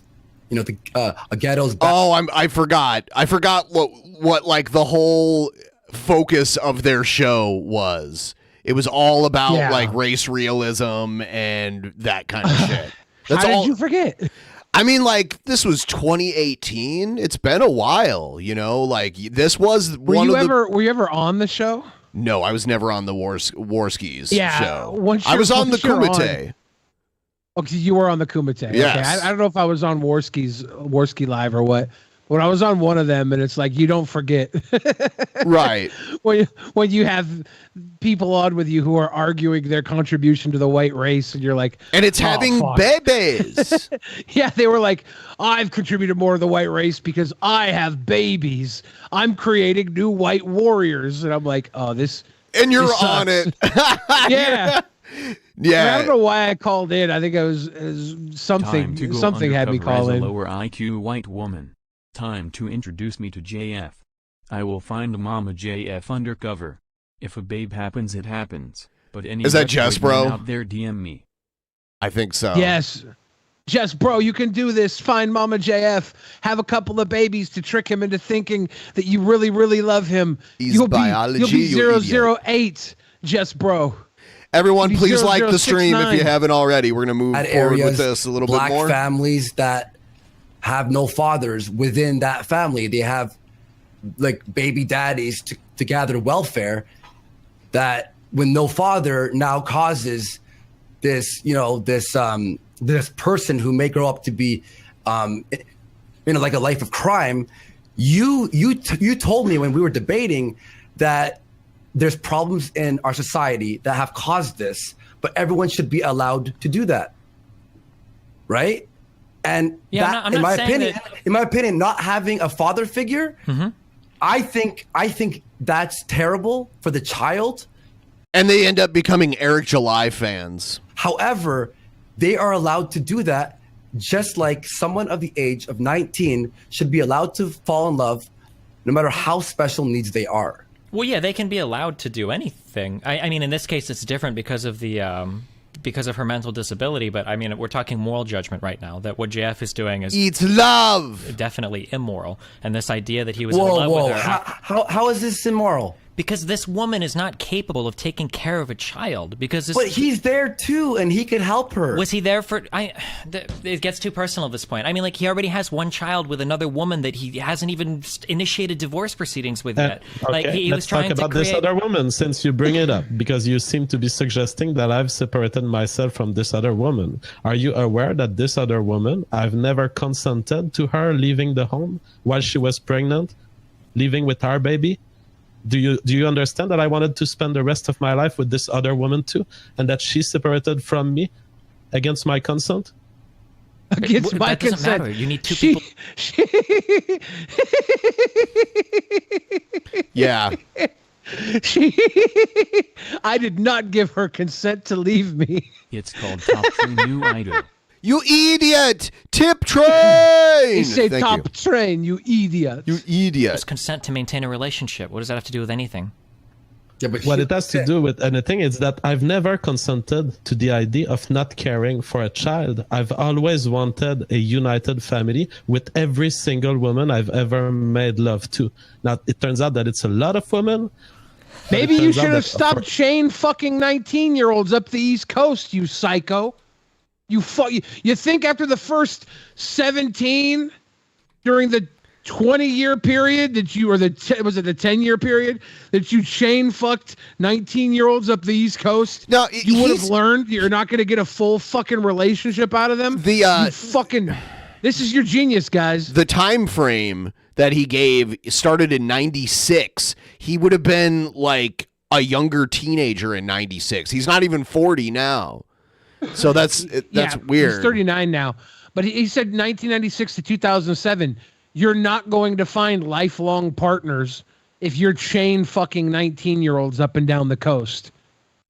You need to find your fucking self first. These women, I was ready to live the rest of my life with them. Okay, That's but something that maybe you haven't grown. Maybe you haven't grown to Because understand. you have this This is like a fictive- child saying, I was ready to jump off of my house and fly like Superman. Motherfucker, so what? You can't. scenario that you make in your head that I'm not a good father or that I didn't want to be a father. No, I would have you might taken be care. an amazing father. I don't know if you're a good father. I just don't think you're a good person. There's a difference. Whether or not, okay, whether well, or I not don't you. care about your moral judgment. Well, that's fine. The state of Texas. I think that your future. I think that Yeah, your tell me. future on the internet is as big as that of Thomas Smith. I mean, his future, Destiny's future on the internet, pretty huge after this. Yeah. Not only that, he's had a more successful relationship with his wife. Not only that, other men have had more successful relationships with his wife than you've had with yours, JF. Thank you. So the problem is that JF just admitted that he had a child with a woman who divorced him and didn't want anything to do with him. And just now, like what, a year or two later, now he's hopped into another relationship with a girl 13 years younger than him, and he's ready to have a child with her immediately. What guarantee do you have that she's not going to want the same as your ex-wife did? If you've only known her for such a short period of time. It's not my problem if women leave their men. It's not my problem. Go yell at them, not at me. But it is kind of, because a relationship involves two people, JF. It's not just one person. It takes two people to and these make a people relationship. left me. And so if you want to be morally offended, go see them and ask them why they left JF wouldn't me. have been 12 in 96. Isn't he 39 now? He's 39. Yeah, he would have been like a younger teenager in 96. I guess 12, maybe 12 would have been. Yeah. Ish. So he was lying. He must have been, because why was he on the east coast of the U.S.? I think he would have been living in Canada at that point. Yeah, he wouldn't have been 12 fucking 19-year-olds. Right. So whatever numbers he put up were completely bullshit. Yes. But by the way, I can't believe we needed to do the math on this. Well, He's that's been why full of I was shit like the entire time. Well, I did it automatically when he said 96. I'm like, he's younger than me, and I was in high school in 96. So Yeah, I forgot that I was 13 in 96 because that's when Tupac died. I remember being a 13-year-old crying, begging my mom to buy me a fucking 40 so I could pour it out for Tupac. What a waste. Mama, please buy me a 40. I promise I won't drink it, Mama. I just want to pour it out for Tupac, Mama. Really offended on behalf of your ex-wife. It's that you have a 19-year-old girl. Yeah. But you saying this is like saying, oh, you've had 2 divorces, therefore don't get married or else you're immoral because the person might leave. No, maybe not don't get married, but maybe like pump the brakes. Like, I don't think it's unreasonable to take somebody who's 32 and has been through 3 marriages to say, hey, I know that you think you're in love with this 19-year-old girl who is mentally retarded, but maybe you should wait like at least a year before trying to impregnate her. I think that's a Oh, I'm going to throw this out there really quick. Guys, double check. Make sure you're subscribed. If you're not, subscribe, click the bell, and put it on so you get notifications. I heard someone tell me the other day that they weren't getting notifications, so they unsubscribed and resubscribed, and now they get notifications every time we stream. Do whatever you got to do to get your notifications to make sure that you're here every time we do a stream. We do 3 of these a week. Reasonable request. Do you think then, with that thought process, do you think that we should have some government intervention to stop people from doing this? The government, no. Generally, no. The government intervention exists here because 2 psychiatrists ruled that she was incapable of being of the mental maturity to make these types of decisions. And everything surrounding the case points to this being an obvious yes. That reasonable people who have never Justin lived on their coming through own once again, my friend. Whoa! Holy shnikes. That's something huge. I'm wondering if something got filtered and that's why we didn't get a message with no, just a straight up dono for $50. Thank you so much, Justin. Really appreciate it. As Eric July would say, I respect you. I respect you. That's when Eric July during his live streams gets donos, he just says he respects them. Yeah. Don't abandon their respect family you. and without any type of knowledge of their financial security decide to create children with a person that they've only known on the internet. It's very reasonable to assume that somebody like that doesn't have the mental faculty to make responsible decisions about their future or the future of a potential child. Look, I used to do a voluntary work for my high school. It's funny because right now Andy Worski, because he has his show Kino Casino, he's been talking about this JF shit for a while here. But right here, Worski's sticking up for JF because Worski, like him with JF, they were like the biggest live stream on YouTube at this point. They were pulling in like crazy numbers, and eventually they couldn't get along. They had like a safe word between them. I remember when it started to crumble and they had like a safe word that they would say when one person was getting pissed off at the other one. And there was like, JF would be like, your low IQ interventions. So what was the safe word? I can't remember. Did like 40 hours of volunteer work at a school for special needs people. And I worked there for a while and I met like all ages, all spectrums and stuff. And the ones that were, of age, a lot of them, while they were very slow. Yeah, I also used to work at the Special Olympics, but I wasn't there judging on how fuckable they were. It was a given. They were hot. Very well. They knew what they wanted, though obviously it was like a slower process. And when I looked at them and I talked to them, I never fucking talked to them like a baby or a child because they're of age now. And if we do that, we're treating them like retards. Because it depends on the individual. Like, Andy, you're only looking at this one way, Andy. I could go down to an area with mentally disabled people. I could find a reasonably attractive 19-year-old girl who has never done anything on her own, who is too mentally, who's mentally incapable of making responsible decisions. I could give her some presents, show her that I'm a cool online guy. I could bring her back to my house and I could knock her up and make her my baby slave. That wouldn't be moral just because she's 19 years old and she's of age. If a psychiatrist... And what's the difference, though?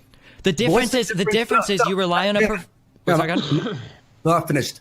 What's the difference from a guy Revolting Machine asks, do we think Cobra will include not low IQ to his list of commandments? No. But he might add legally allowed by the current state I'm living in.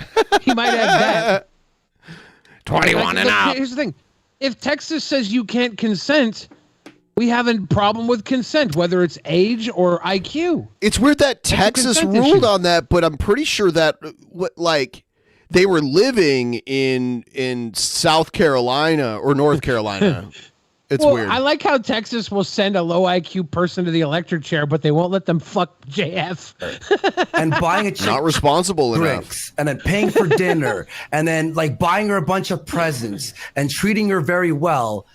It's the same fucking thing, man. It's not, called, though. It's not because it's courting. It's called courting. No. There's a huge difference. The difference is that you assume that the woman at the bar. Oh yeah, choo choo, Bunny hug bandit. Tip train it's the difference between consent versus informed consent. That the woman at the bar is a mature adult that has the mental faculty to make decisions about her future. A mentally retarded 19-year-old.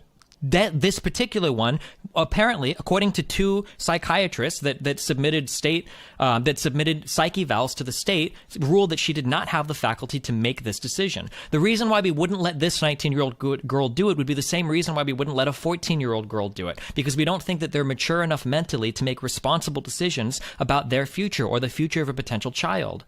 And I think, personally, after I worked 3 years at that place, I believe that is inhumane, in my opinion. So you think that it should be... It's inhumane not to let JF fuck them. It's inhumane. Okay that a 33-year-old person or a 32-year-old person should be able to reach out on the internet and find mentally disabled women, convince them to leave their families, even if this person isn't really capable of making responsible choices, get them into their house and knock them up as soon as possible to make children with them? You think that's an okay circumstance? If JF wanted a child with her, Look, I have fallen in love very quickly before, and I've wanted kids before, like pretty quickly. If JF wanted a kid with her, I believe that he was truly in love, and no matter how slow she may have been, she obviously wanted the exact same thing.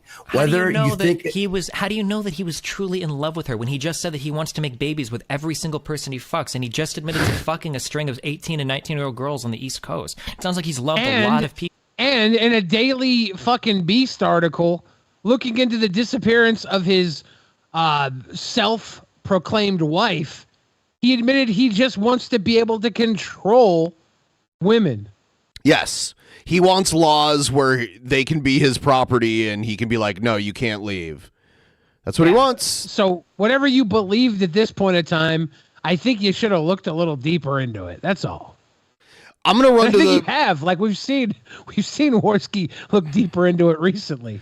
He does not agree with this anymore. I'm gonna run to the bathroom really quick and then we'll get right back into this as soon as I come back. Ben has stopped putting me on big screen. When he comes back, I need you guys to remind him that big screen Billy time is important to you.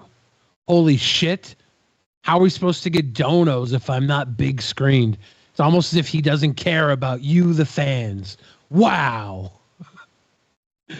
Oh, I'm only going to do this when he forgets to big screen me, by the way. He's missing out on literally the best segment of Drunken Peasants, Big Face Billy. So I'm just going to complain every time. How are you, sweet Billy the Fridge? I'm doing all right. This is our Saturday show. Garcia says, what's your favorite content you cover on the show? I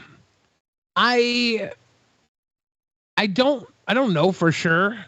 I don't think I have any favorite content. I really enjoy topical stuff that's like news related, but also like the JF news was really good because it was something related to us that was new. I like that. I like new stuff. All right, here we go. Yeah, but they have left him. He's had relationship problems, or they didn't want to have a baby. I think the idea is with relationships and moving on is you always think that your next relationship is the final relationship, right? You don't go into a relationship being like, I'll probably break up with her in 2 months. No, Sure, you walk in going, reasonable people who are responsible wouldn't meet somebody after only dating them on the internet for a few months, get with them, and then immediately try to impregnate them. That's not what a reasonable person does. This is like evidence of like some sort of mental deficit of some sort. Like this is not healthy behavior. Jose Martinez sent $2 super chat, and you said you show up at Kendall's house, you're done. Yeah, I'm done with Kendall because he won't exist anymore. Exactly. Holler if you hear me. What it is JF. He's 33, I believe, right? You're 33, dude. Yep. And I'm turning 30, and we're actually streaming from Kendall's house right now. We're live streaming from Kendall's house. I'm sitting on his dad's lap, and he's got a fucking weird boner. In what, 6 days? In 6 days, January 5th. Andy, I'm curious. 30. How would you feel about a 17-year-old girl doing this? Depends on what. Okay, how would you feel about a 15-year-old girl doing this? Now I have a problem because this is now illegal. Because this is illegal now. So the only thing that matters to you is the law? Let's say we get rid of the law and we're just talking morality. We can't get rid of the law. The law deemed her unfit. If he's gonna say that the general blanket law of being 15 and being illegal is wrong, he has to accept the law's choice to say that her IQ was too low as well. The 15-year-old girl. I would be very opposed to that because I believe that a 15-year-old that'd be more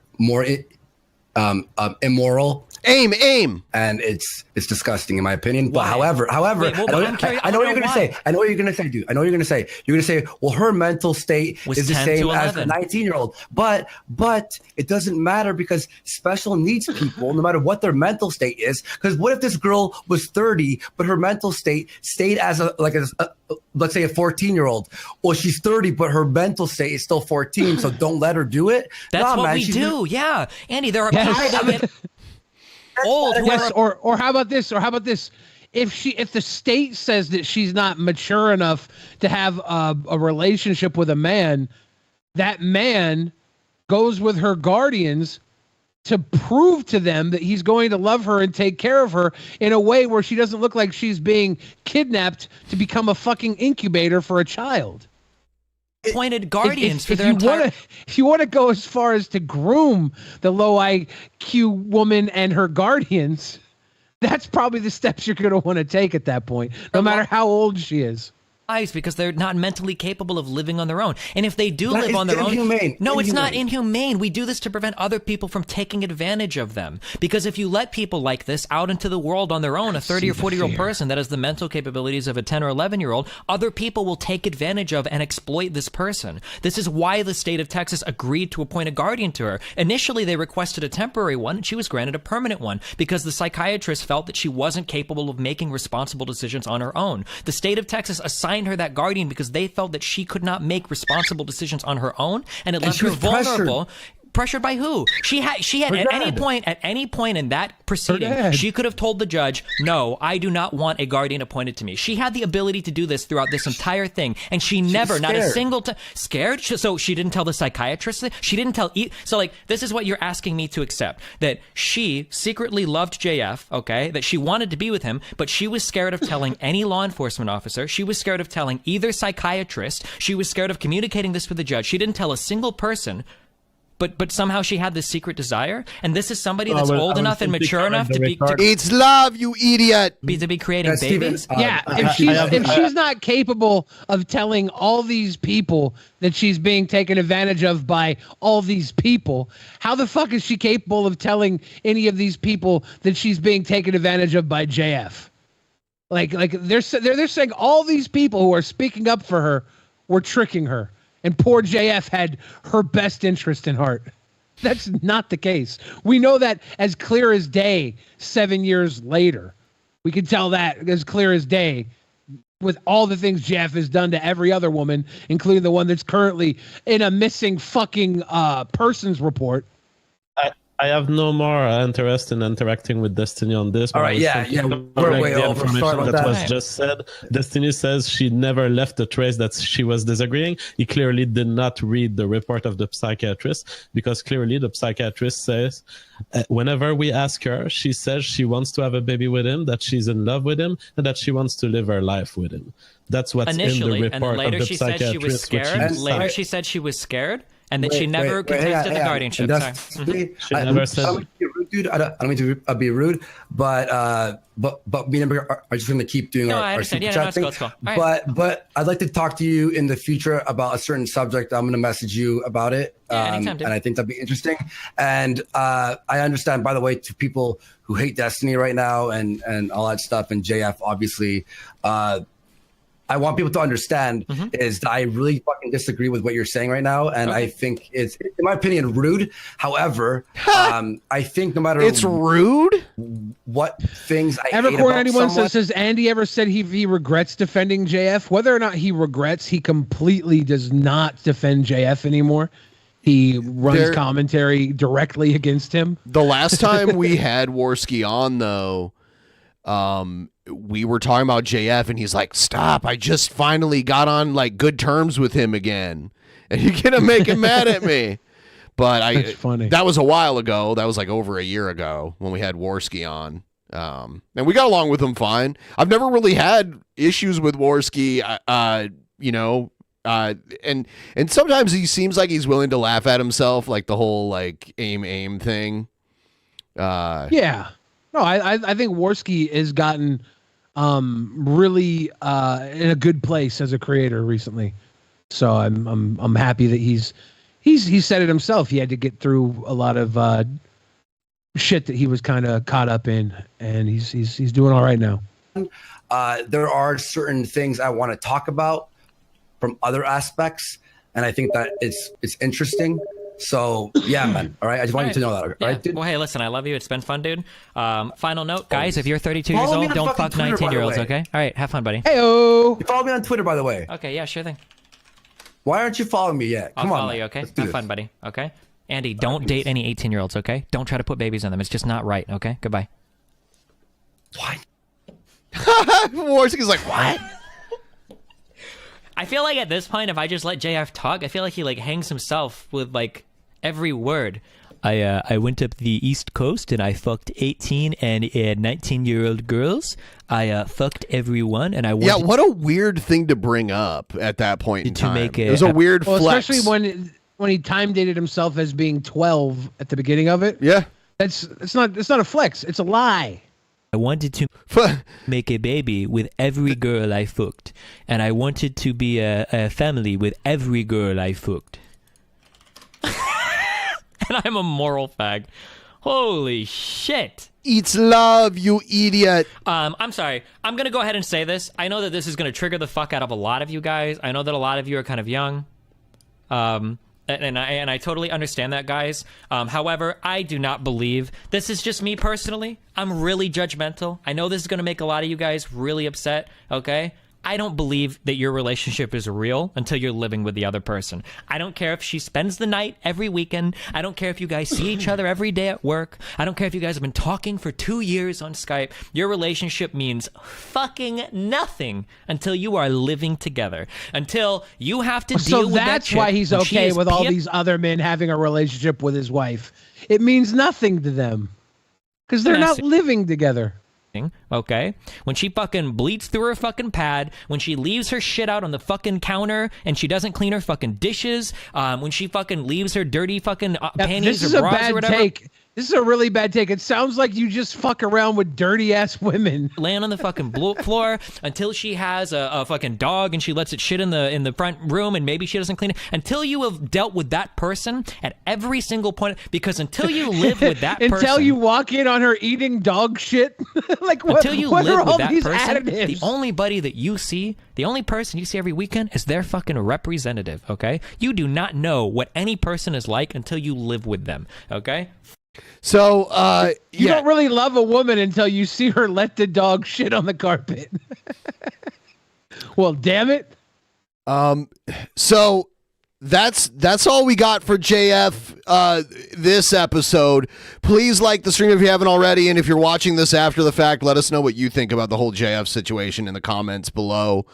We're gonna get into Eric July now, because the ISOM company that was putting the feelers out there to sue Eric July has decided to move forward with the lawsuit. And what would you do if that was happening? Probably not make videos talking about it, but Eric July decided to. So let's see what he has to say. Oh shit, there's no audio in this one. Hold on, let me pull it up here. Duck Shoes says, this common knowledge, what is Billy talking about? He's 40. This is known. People will hide who they are. You can't easily hide when you're living with someone. People who hide who they are hiding who they are. That doesn't mean everybody hides who they are. You can't have a blanket case of saying that you don't know somebody until their dog shits in front of you. Okay, that's a bad take.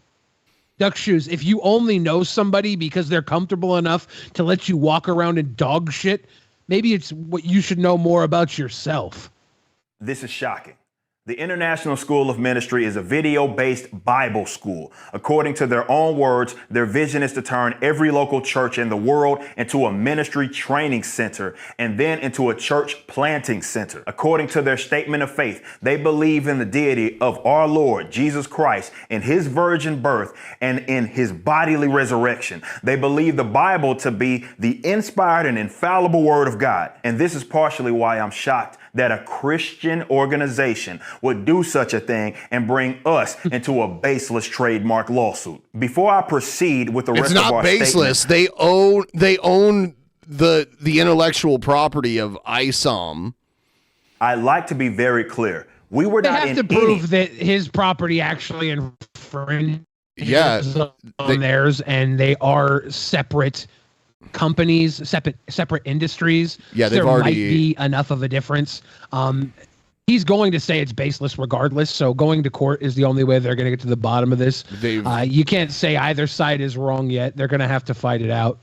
Yeah, they've already laid out their argument, and it's at least solid in many aspects of it. Communication with Good Shepherd or the International School of Ministry prior to the filing of the lawsuit. There were no obvious opportunities presented to engage in a good faith conversation before the lawsuit was filed about what's being alleged. We were not made aware that the International School of Ministry had any issues with the Rippaverse until the lawsuit was filed. Not only did this make this ordeal public, but it was also news to us. So if anybody alleges that Good Shepherd just wanted to get clarification, we find that filing a lawsuit is an interesting way to go about it. Despite all Yeah, but they followed it, but they filed it, but they didn't serve you yet. And that was your opportunity to figure something out, but you didn't.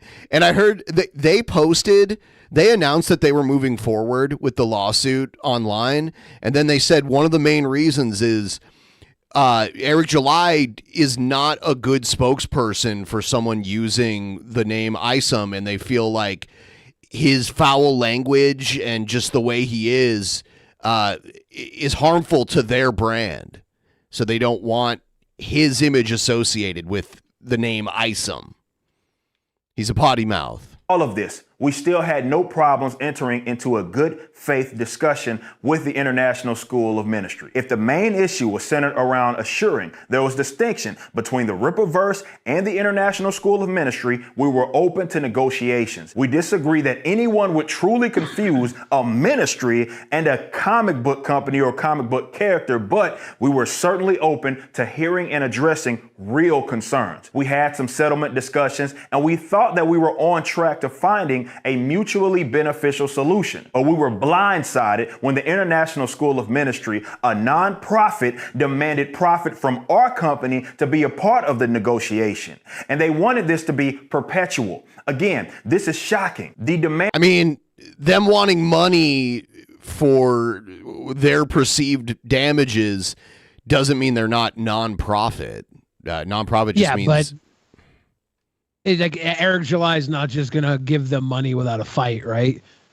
He probably should have, because now this is going to go to court for who knows how long, and there's a chance he'll be paying legal fees that are going to exceed whatever the settlement would have been. There's a bigger chance that his fan base is going to be paying legal fees. And for our profits doesn't seem to have much to do with the alleged concerns over confusion. But even worse, the International School of Ministry is demanding limits on our ability to create, and that's all we... Yeah, they probably just don't want him to use the name Isom, and it's a shitty comic book anyway. do as a company. Build characters. Just rename it.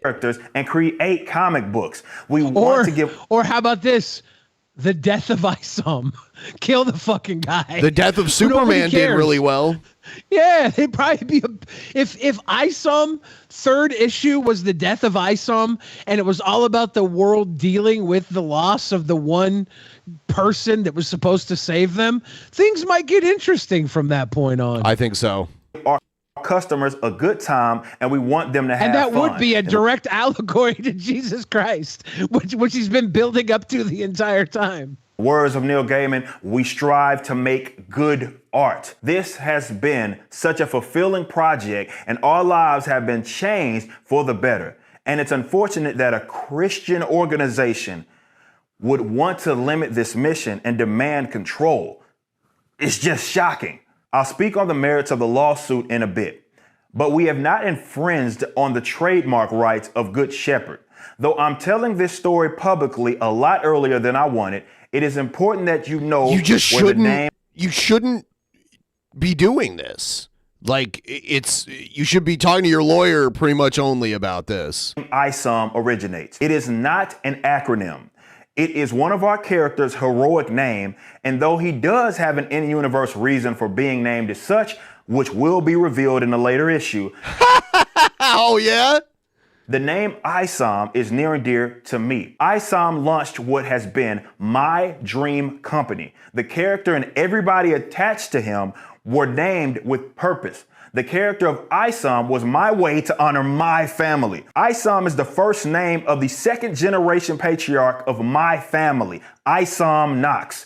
He was born in 1851 in Arkansas. He's my great-great-great-grandfather. In the Rippaverse, Isam's real name is Avery Silman, and his last name is based on Isam's wife name, Mary Jane Silman, my great-great-great-grandmother. His first name, Avery, is based on my great-grandfather, Avery Knox. Even if this is true, you can't use the name professionally per se. I mean, I guess we'll see how it plays out. I think he can. I honestly, I'm siding with Eric on this. I think Eric can use the name Isam. I think him fighting out this is probably the right thing to do. I think him telling this story right now is great for his fan base to say, to garner support. They're gonna be like, oh, this is his great-grandfather, great-grandmother, great-great-grandfather. We have to give more money to support him in this lawsuit. He's appealing to all of the sensibilities of his already fucking giving fan base. And this is a very smart move from him. I think that the International School of Mystery is not going to win here. But here's the best thing. Here's the thing. If they do win, I don't care either. I think Eric July's a dickhead. I think overall, this should be an Eric July win. I don't think it is. 1897, and it's Isam's grandson. So the win would be to not get sued. This character's first, last. No, people sue frivolously all the time. To check and see if, because he obviously didn't check to see if the name Isam was already trademarked. Hero name. No, that's not true. He could have thought that it had zero thing to do with his comic book character, right? Like people use the same names all the time for things. This could be very frivolous. They're going to have to do a whole lot to prove that he was encroaching on their circle of existence. On real people that are my family members. The name Isam predates Good Shepherd in both my family and other instances, many other instances. If I had a family member from like a couple hundred years ago and their name was Mickey Mouse, I can't. That doesn't mean I can use the name. But it isn't just Isam whose name is based on my family.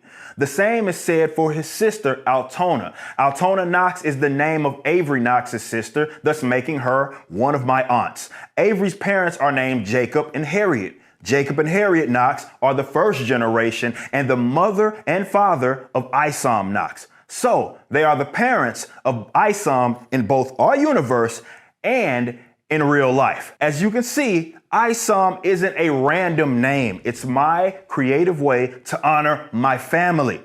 Again, it is unfortunate that Good Shepherd takes exception to this. The sad part of this situation is that Dr. Gilfillan, Good Shepherd's founder, personally asked me to explain this when I met with him.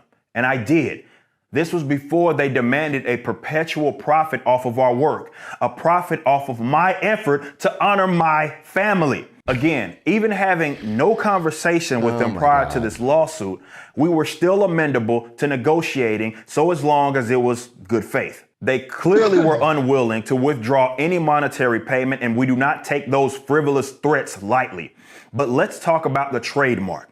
Now, a trademark is connected to specific goods sold under the mark. Good Shepherd failed to accurately compare the relevant goods. The goods identified in their registration fall into distinct classes. Class 9 covers audio material and Class 16 covers print material. In their original letter to me, Class 9 is what Good Shepherd relied on, but that's limited to audio material, not comic book characters, so there's some misidentification of the covered goods in the lawsuit as it was filed. That's obviously a problem, but they also are trying to expand the scope of the goods they claim are under this mark by claiming that they're printed instructional, educational, and teaching materials all in the field of religion, which is a direct text from their registration, somehow could be confused with comic books. But the worst part is that the ministry's claimed goods involve religious content, not comic book characters. Yeah, but the comic book has religious themes to it that are like slowly being revealed. And I think he was doing that because if he did it all at once, it might turn some people off. So he's like slowly dipping his toes into making it more and more religious based. But it was obvious to anyone with half a brain. Well, he had a fucking religious cross above his crotch, but even then, it's a different entity altogether. This is the International School of Ministry taking on a comic book character named ISOM. The ISOM is not encroaching on International School of Ministry. It's just their acronym that they use for International School of Mystery, and this is a character's name. I don't think that this is going to go in the favor of the International School of Mystery. You keep saying mystery. Mystery, yeah. Like nobody sued fucking the North American Marlon Brando Lookalike Association because they took NAMBLA from the North American Man-Boy Love their Association. arguments broaden the scope of the goods that they claimed with the trademark office. We do not sell audio or electronic books. We do not sell print materials centered around religious instructional content. Our industry is dominated by physical copies.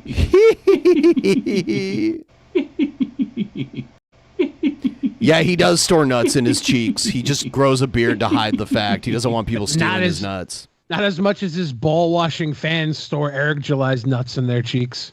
And that's all we currently sell. But Good Shepherd is claiming that we sell many of the same types of goods, and that's nonsense. They're relying on the fact that our character You do has sell like clothing that has the word ISOM on it, and they do that too. Also on his belt. Good Shepherd does not own the rights to the use of a cross symbol. On top of that, claiming that there is overlap in the target market is flat out wrong. Good Shepherd identifies itself as the largest multi-denominational video-based Bible school in the world, targeting Christians who seek to obtain training to bring forth the word. This was stated by televangelist Marilyn Hickey, and it's on their website. We are a comic book company. We set out to entertain first and foremost. The Rippaverse is not a ministry, nor does anything that we do have faith-based instructional or training aspects. Maybe there will be some overlap if our business was like the International School of Ministry with Pastor Chris and Christ Embassy, or if we were the Illinois School of Ministry or the Indiana. Vito pointed out that Eric July was going to go this route. Which I think is perfectly fine. Of course you do. Well, I mean, what? Don't say that. But this is 100% proof of It's a not. defense that they're not going. How's it not? Because they have to go after everybody. I was trying to answer the question, but okay.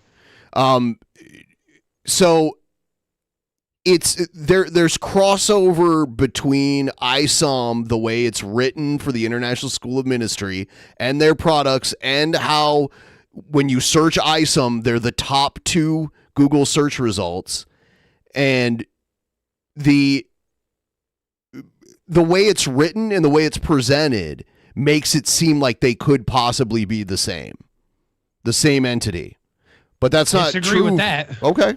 Ministry or the Islamic Society of Midwest. They all are specifically involved in faith and ministry. To our knowledge, there aren't any active trademark disputes between them and Good Shepherd. The Rippaverse, on the other hand, is not a religious organization. The individual religious beliefs of our employees and contractors are completely irrelevant to what we do. We have a public code of ethics, and it says nothing about religion. But we are a for-profit business, and therefore we have profit to plunder. And that is what Good Shepherd has demanded. Convenient and, again, shocking.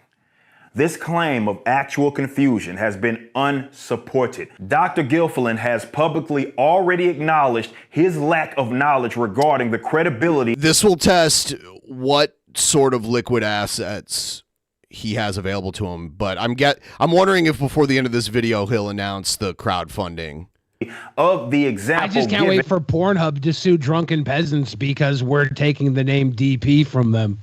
In the original letter. The lack of investigation. They don't have it trademarked. Is alarming. They got an email from a person claiming to be a senior reporter despite them operating under an unprofessional email. Had they done their research, they would clearly see that this is just a disgruntled critic of mine. That led to Good Shepherd's alleged confusion and thus a frivolous lawsuit. In fact, every example of actual confusion that we've been provided by Good Shepherd were online internet trolls. By continuing on with this, They're actually incentivizing more trolls that will inevitably feign confusion or something else.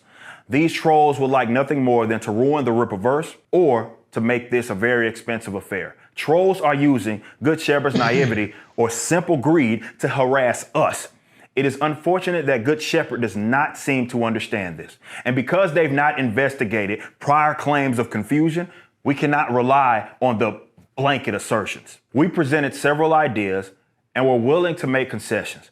We believe our suggestions benefit both parties, but is this what was desired? We're not sure how profiting from our work perpetually accomplishes this. They basically agreed to... I'm guessing that if he had just agreed to stop using the name, it probably would have smoothed things over. But I don't know. Well, they might have wanted to destroy the printed ISOM titles. Wasn't that something that was brought up as well early on? I think in the original lawsuit, when we went through it, there was something in there about it. None of our core bullet points and came back with wanting perpetual payment. Even to this day, we are happy to settle this on reasonable terms. We aren't impeding on their rights, and these types of agreements to coexist peacefully are made by trademark attorneys every single day. Many times these are completed amicably without any money changing hands. This should not be difficult. At some point, Good Shepherd claimed that a forever license payment is required to protect their rights. That is simply not true. A perpetual license would tie both the Rippaverse and Good Shepherd together forever. There was a very long period of time where WWF, World Wrestling Federation, in the 80s had to pay Marvel Comics to use Hulk Hogan, even though pretty much nobody would mistake Hulk Hogan the wrestler from the Incredible Hulk character. They were still paying out, and there was always a Hulk Hogan is owned by the Marvel Comics group disclaimer on anything that displayed the name Hulk If I were Eric Hogan. July's lawyer, I would despise him. My dude, you are just giving ammo to the International School of Ministries lawyers' legal team. Yep. He really can't shut up about this because of his pathetic ego. Fucking idiot. Yeah. Yeah, it is strange. I think he's doing it because he's going to crowdfund this lawsuit now that it's pretty much a certainty that it's at least going to reach the beginning stages of it. But I haven't watched this whole video, so I'm not sure. I thought that was specifically what Good Shepherd hoped to avoid. So let's be clear here. Number one, the Hulk Hogan trademarking also let him continue to use the name Hulk Hogan in other companies by purchasing the rights to use it from Marvel when he was working for WCW. So it kind of worked out for him as a person the entire time. It was still kind of up in the air for a little bit of that. I remember they were when they made him Hollywood Hogan, they tried to avoid people from calling him Hulk Hogan. Maybe that's when it was still in the working stages of that. Well, he was Hollywood Hulk Hogan. He was Hollywood Hulk Hogan. He was Hollywood Hogan after he was still Hulk Hogan in WCW, though. They were still calling him Hulk Hogan. For a while, they started calling him, was it Terry Bollea? Because he was an actor when he first came through with the Thunder in Paradise. Yeah. Yeah. Thunder in Paradise, it was like the first acting job where he used his real name instead of using Hulk Hogan, maybe because they were unsure whether or not they could use Hulk Hogan. I think he does actually own the rights to the name. I think he bought it from Marvel at some point. But the only reason I brought that up because that's an example of something where two things are noticeably different, but one side got their feet put to the fire where they felt like they had to buy a license from Marvel Comics to use just the word Hulk, but no one thought Hulk Hogan, the wrestling character, was actually the Incredible Hulk. Like, he didn't look like him. He was just a big muscle guy.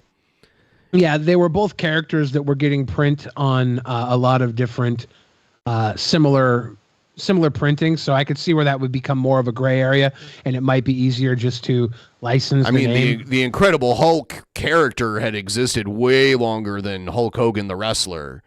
And that's why they paid Marvel for it rather than try and fight it out. And I think that was probably just an issue of They didn't know which way it would land, and it was probably easier to pay for it. Yeah. Here, it's not easier for Eric July to just give them money in perpetuity, right? He's going to have to fight this one. I don't think he's being completely honest about it. I would suggest that maybe that because when you file a lawsuit, you ask for too much, because then when you're settling, you slowly whittle down those things. So I'm sure that maybe that was something they were originally asking for, but I'm guessing just to not use the name anymore probably would have been on the table. To negotiations, and there was no indication they wanted profit off of our business. This was a subversive strategy, and it wasn't until after the initial negotiations did they want perpetual payments. We easily could have come up with an agreement where both parties coexist with no constant payment. This type of agreement is largely the norm. Number 2, this whole thing was initiated due to trolling. Had they done their diligence, I don't think they care about that. I think they know, and they don't care. Because I'm pretty sure it's been made clear to them at this point. Because I see, all the dick show. If you draw a wiener on your window, you'll have innuendo in your window. My favorite joke lately, smile. Smile. Thank you, Gage. Let's see all of Eric July's buddies like Methodic and Pronouns Guy come to his defense and shill soon-to-be announced lawsuit donation to drive, all while they wear his sweet cummies, merch. Hope you sweet boys are having a wonderful Purple Heart. Thank you. Yeah, it's pretty wonderful, and we're doing great on the goal. Thank you guys, and thanks for liking and subscribing and all that fun stuff. On false reports to initiate this very conflict. Good Shepherd saw this as a monetization opportunity, and that would explain their lack of research. Number 3, just as I explained to you all in this statement, we gave Good Shepherd the origin of the name ISOM. They specifically asked for it, and expressing this could assist the settlement process. That doesn't seem to be the case because, well, now they want to profit off of the name of my great-great-great-grandfather. Number 4, Good Shepherd. Yeah, because they knew that beforehand. Was not open to compromise. They lauded greater demands as negotiations went on. This seems to create more conflict rather than resolve it. To the audience, think about this. Sonic is the name of a fast food company, and it was founded long before even my own mother was alive. As indicated in their name and slogan, they were about fast service. They, of course, became known for items like the chili cheese coney. Sonic is also the name of a video game hedgehog that runs extremely fast. Ironically, he is also known for eating chili dogs. Yet even the Sonic Corporation and Sega Sonic can coexist. They are in 2 completely different industries, and they both sell merchandise with their brand of Sonic. Look, guys, we did everything in our power to resolve this. This could turn out to be a very expensive affair, and it's unfortunate that a Christian organization wants to go this route. We've assessed the risk, and even in the worst case scenario, it's still worth it to us to fight like hell. This organization does not want me to use my own family name unless we pay them for the rest of our lives. We cannot simply agree to that, and it looks like we're taking this to court. I want to thank each and every one of our supporters for the continued support. Keep my hedgehog's name out your fucking mouth. Out your mouth! I respect you, Justin Buckner. I respect you. Respect. We'll keep rolling, and my legal team will be handling this. We're going to keep you updated, and to the people that despise me this much, you need to seek professional help. But there are dozens of livelihoods that depend on the success of the Rippaverse. We have employees and contractors that are working dream jobs in an industry they care so much about. I care a lot about them, and I'm highly appreciative of their work. So Eric is mad at Isom and they are monetizing him. Well, now I guess Eric knows how the haters feel when he monetizes the haters. Damn. There you go. In a world where so many people hate their jobs, the Rippaverse is a company that so many people cherish. I will do everything I can to protect that. It's not just my family's life that was changed for the better. It was theirs too. Look at that fat woman. I love the meme because she's not fat at all. She's beautiful. Yeah. We've worked too hard to allow this to derail our efforts.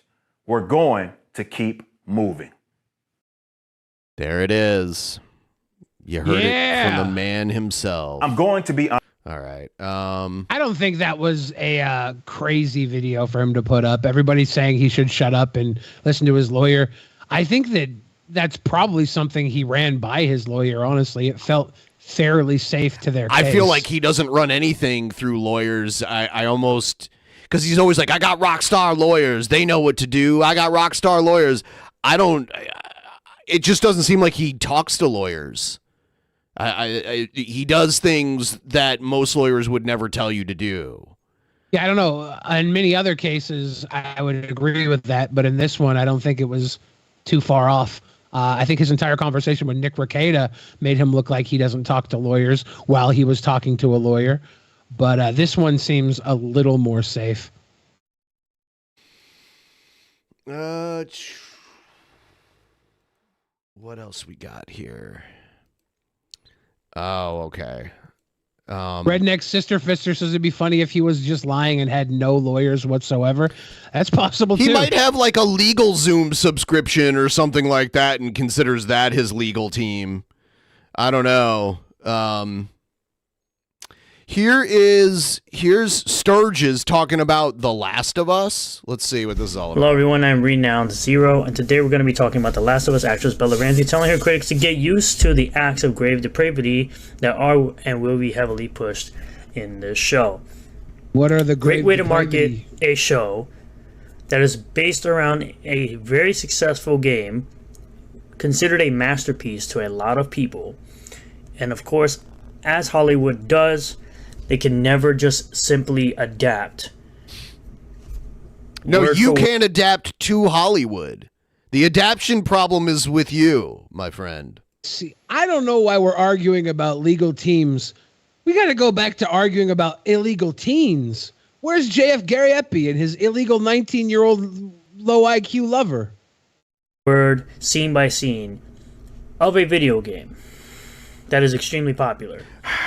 They always have to go off script, and it seems like they will continue to go off script, similar to how they went off script in episode 3, according to what I've seen. So we're going to jump into this article from Bounding Into Comics. The Last of Us actress Bella Ramsey tells critics to get used to acts of grave depravity that are and will be heavily pushed in the show. The Last of Us actress Bella Ramsey recently told viewers to avoid watching the show. Have you ever seen Last of Us? Because I never have. Is it a I heard zombie it's show very good. or something? It's based on a video game about survival in like a zombie world. Yeah. It was funny because the video game is one of those story time video games, basically. So it's almost like an episode in itself. A walking simulator. A lot of it is like that, yeah. So it's the story is very fleshed out in the game. So when it comes to the TV show, any deviation is probably going to make TISM kids flip because they've already played out basically the entire story on their little story game.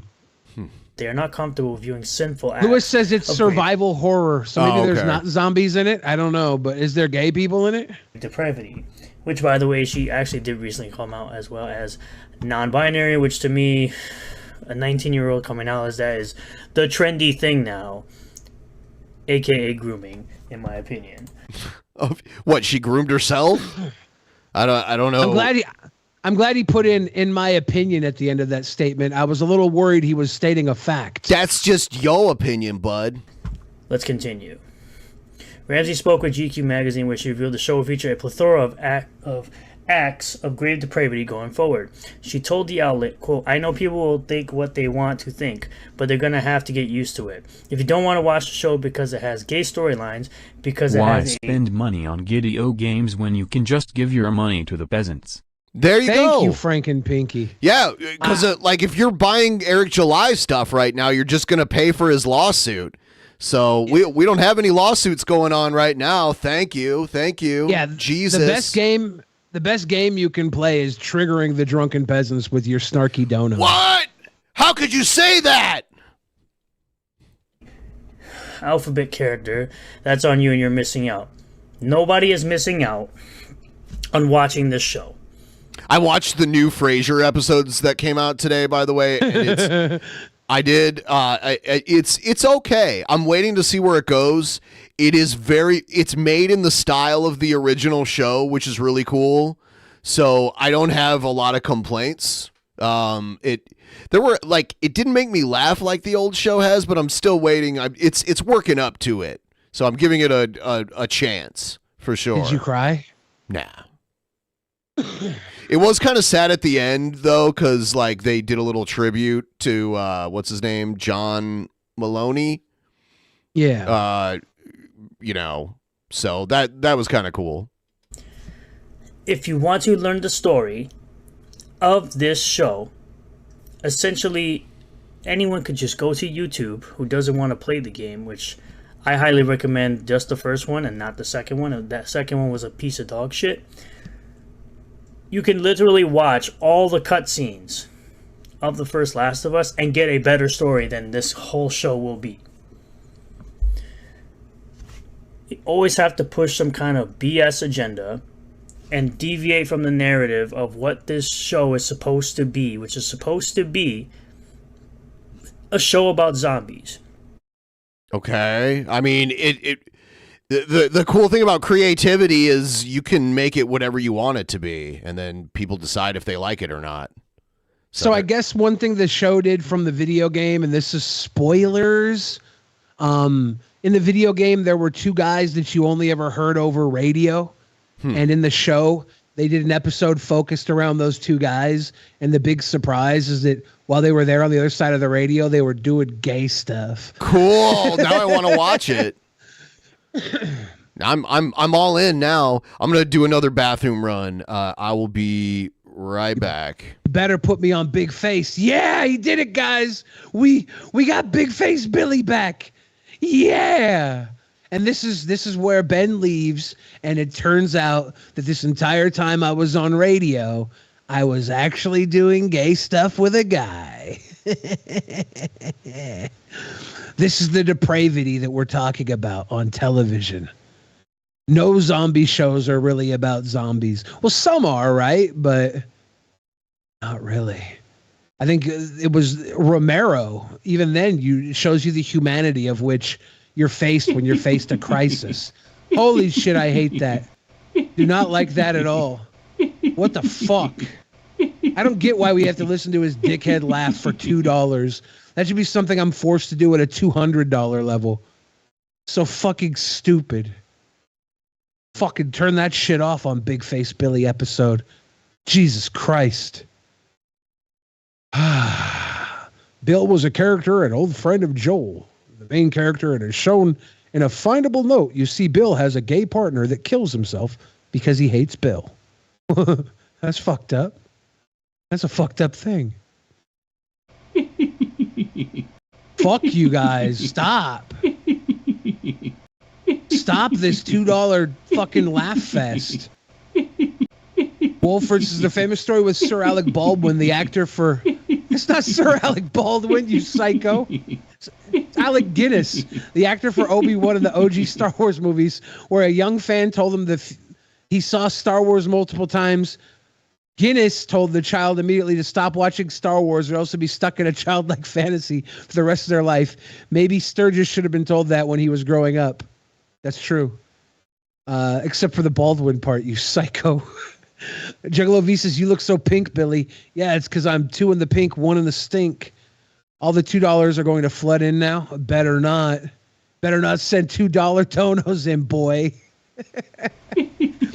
Alec Baldwin got knighted immediately after the shooting.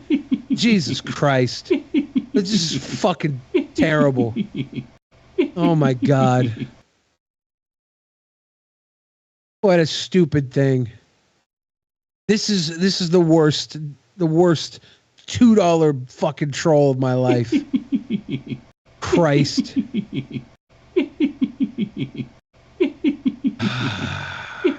Revolting Machine, I love you too.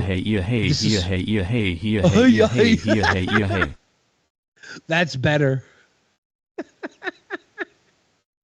That's way better for some reason. Oh my God. If Chucky Doll had a loser cousin. Talking about me, you little psycho? Christ.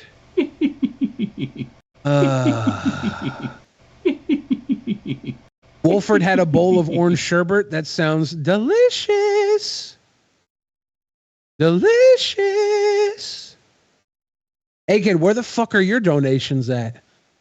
Where are you putting all your money these days, Egghead? Holy shit. Better not watch Kendall next, boy. Just bro. I have no control over that. We probably will though. Hey, shout out to Austin Wardell's dad. Happy birthday tomorrow. OMG. Rose coming through with the troll. The troll laugh. You guys have a very low donation to make that laugh happen. You go to Portland if you want to see The Walking Dead? Rude. Holy shit, cats. What the fuck are you doing? Is that Josh? Holy shit. Sir Gina Davis told the young child to stop watching A League of Their Own or they would grow up perpetually thinking women could play baseball. Hey, there you go, Higstrand coming through with that non-goofy ass laugh donation. Holy shit. I'm not going to do a Jared laugh. Can $2 make the white stuff come out again? Interesting that didn't trigger the fucking laugh, dude. Interesting. Now you guys are going to feel like you got ripped the fuck off. Damn, son. Favorite Pixar movie? I've been seeing a flyer going around for a Sonichu. The Pixar version of Sonichu. Pretty sure that's not real. I don't know what my favorite one is. Oh shit, it's back. For a second, I thought that I was free of this fucking diddler giggler. That's my favorite one. Everybody should pay $5 and type in that. That's way better. Holy shit. Holy Justin, you're giving $50 donos all night.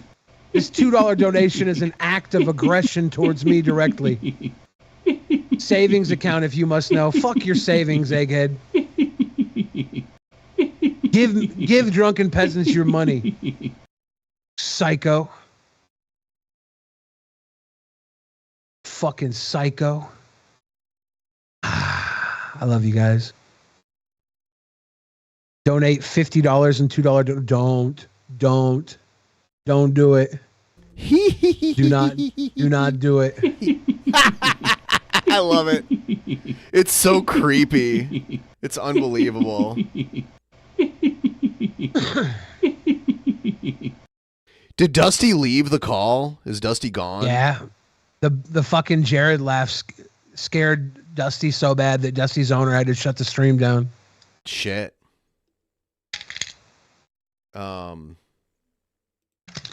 The bird started molting. Flock of possum with a DP trading cards coming in nicely, tubes.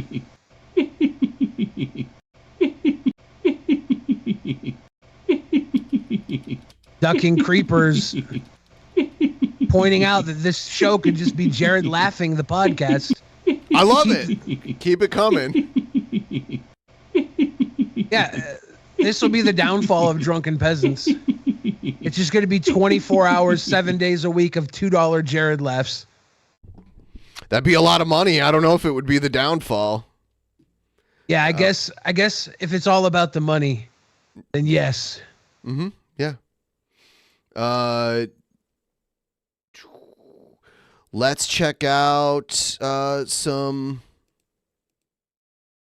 oddities. Here we go.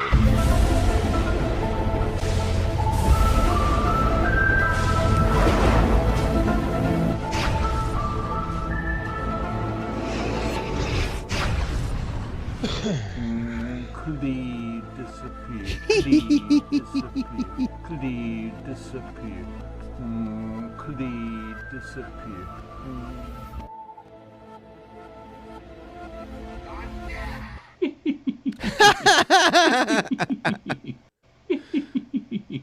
Yeah, way to give him ideas, Egghead. You're such an asset. Borderline philosophical. That's a name I haven't seen. I do You're on like my that. shit list now. I'm writing all these names down, by the way. I think the biggest betrayal was Justin Buckner, who's been giving $50 for months and then sends a $2 donation just to pierce my heart. Here's some Kevin Joseph King. Someone sent in a bunch of videos of his that I thought were interesting, so I'm going to play them. Here's the first one. Hey, lesbian man, come fly in the helicopter with me now. So that's the first one. Okay. Stop, black man, stop. Stop. You're not going to be in my death note. You're going to be in my diddle note. Jared's going to diddle everybody I write down for these acts of aggression towards me. Go, black man, go. He's lost some weight. Yeah, it looks like it. Go, white boy, go. Thank you. That was for me. Stop, white man, stop. That was for you, Ben. Okay. That was it? Yep. What's up, fellow YouTubers? It's your boy King. His videos are all very short now. I think he used to just repeat himself over and over. Y'all see, and now it's literally just him saying like 2 sentences. Cobra, we're back. He's ready for a short YouTube Shorts. Another video. He probably should do those as shorts, but I don't know if he realizes how to do those. Is King Cobra about to make Buffalo Ranch bananas? No, he's about to make an abomination to humanity, and you'll see it in a second. Cheddar and sour cream ruffles. Oh, these are delicious. Oh, these are delicious. Oh, those are delicious. Are they delicious? Oh, these are hella delicious. I've never had the... What are they? They're like spicy ruffles? Yeah, they're buffalo cheese, flamin' hot buffalo. Maybe they're flamin' hot cheddar, I think. Okay. They make a flaming hot barbecue too, I think. Flaming hot sour cream and cheddar or something.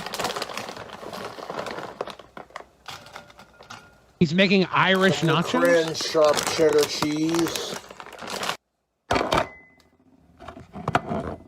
Someone get Cobra that tripod.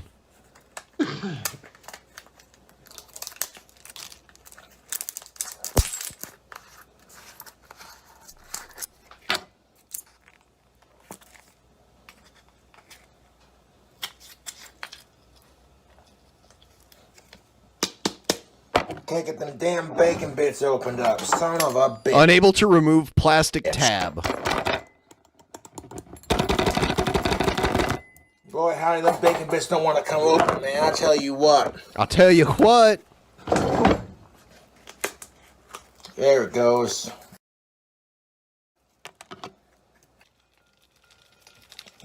Yeah, we're gonna make ourselves some fucking nachos. We got our flaming hot ruffles, cheddar sour cream chips, Lacrane sharp cheddar cheese. He calls it Lou Crane.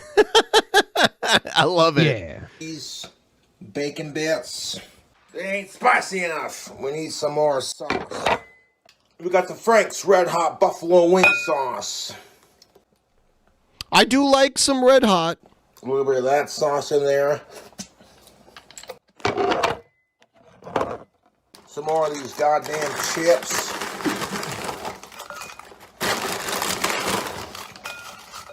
Some more of that damn cheese.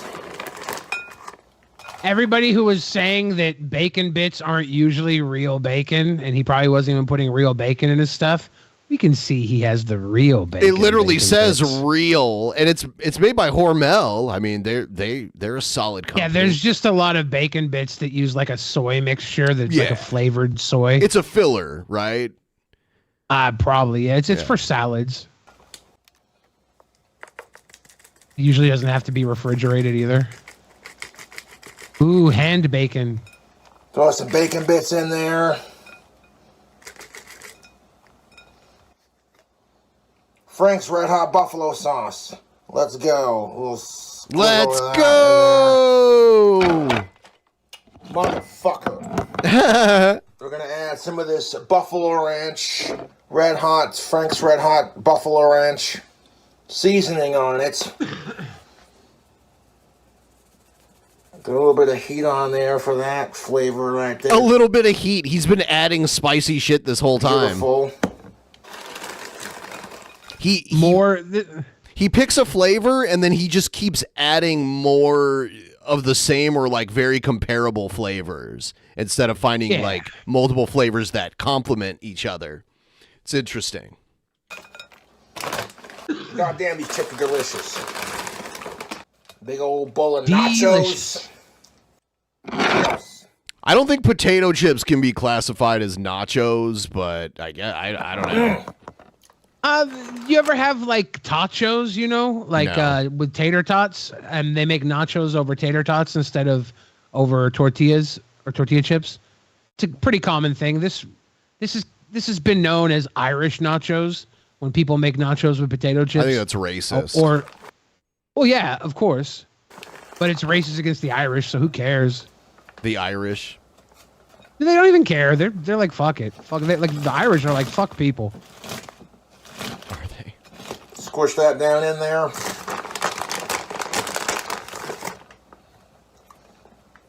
Some more bacon bits. You know it's going to be a good bowl of nachos when we're adding the whole fucking container of bacon bits in there. Bacon bits! Motherfucker. No, goddamn. He just needs a tripod. Frank's Red Hot Buffalo Sauce. Holy Great for shit. the wings. It's just too much. For like some delicious nachos. I wonder if Cobra's ever gonna get an ulcer. He's gonna add that Tostitos queso too. You know. Oh, he of course, is. yeah. Nachos. That's about to be the fucking whipped cream on top. I like nachos. I like nachos. I love the yes. camera falling over. This is not too bad. Fat burger. Ha ha ha. I like nachos. Regarded this man is. Hold on. Wait a minute. Hold on. Wait a second. Ben. Is this Yoda? Is this little guy right here Yoda? I see that giant thing of Tostitos nacho queso in the back, but that guy up there, is that Yoda? Nachos, YouTube. Ha ha ha ha. Then we're gonna add some Tostitos salsa con queso. Add a layer of that on top. Add some damn queso to the top of these.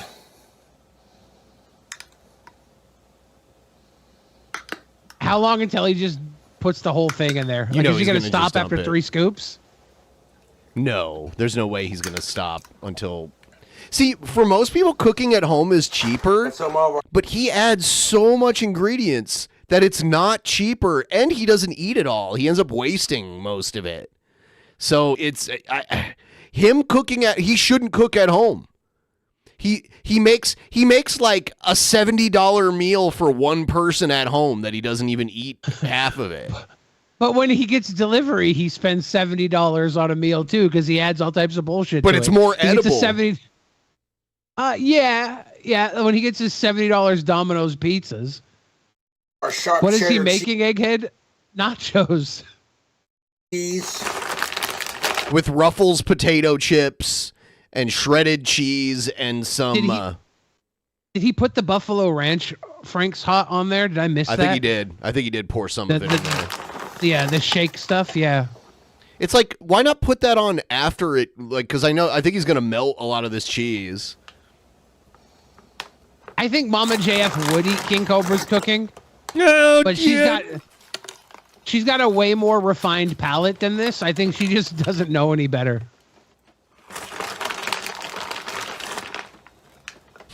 Okay, too much. Yeah. Holy fuck. Ben, this is fucking Boglum Punch right here. Ah. That's a bowl of nachos. He's making Boglum Punch. Watching King Cobra helps me on my fasting days.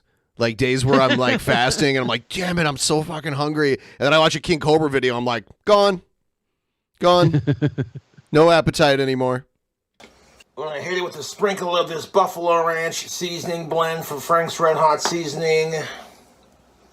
Just a little sprinkle on top will do ya. Oh my goody goodness. I like nachos, ha ha! Yeah, someone in the chat pointed out, I think nacho will be his next mead flavor. When I first saw it, I was a little worried it was. Nacho mead. Microwave it, goddammit. Microwave it. Son of a bitch. Drop Chesh asked, should I stream copying this? You mean you're going to make this monstrosity and then eat it? Yes. People have done... Do that, please. People have done his food hacks and eaten it, and very few have lived to tell the tale. Yeah.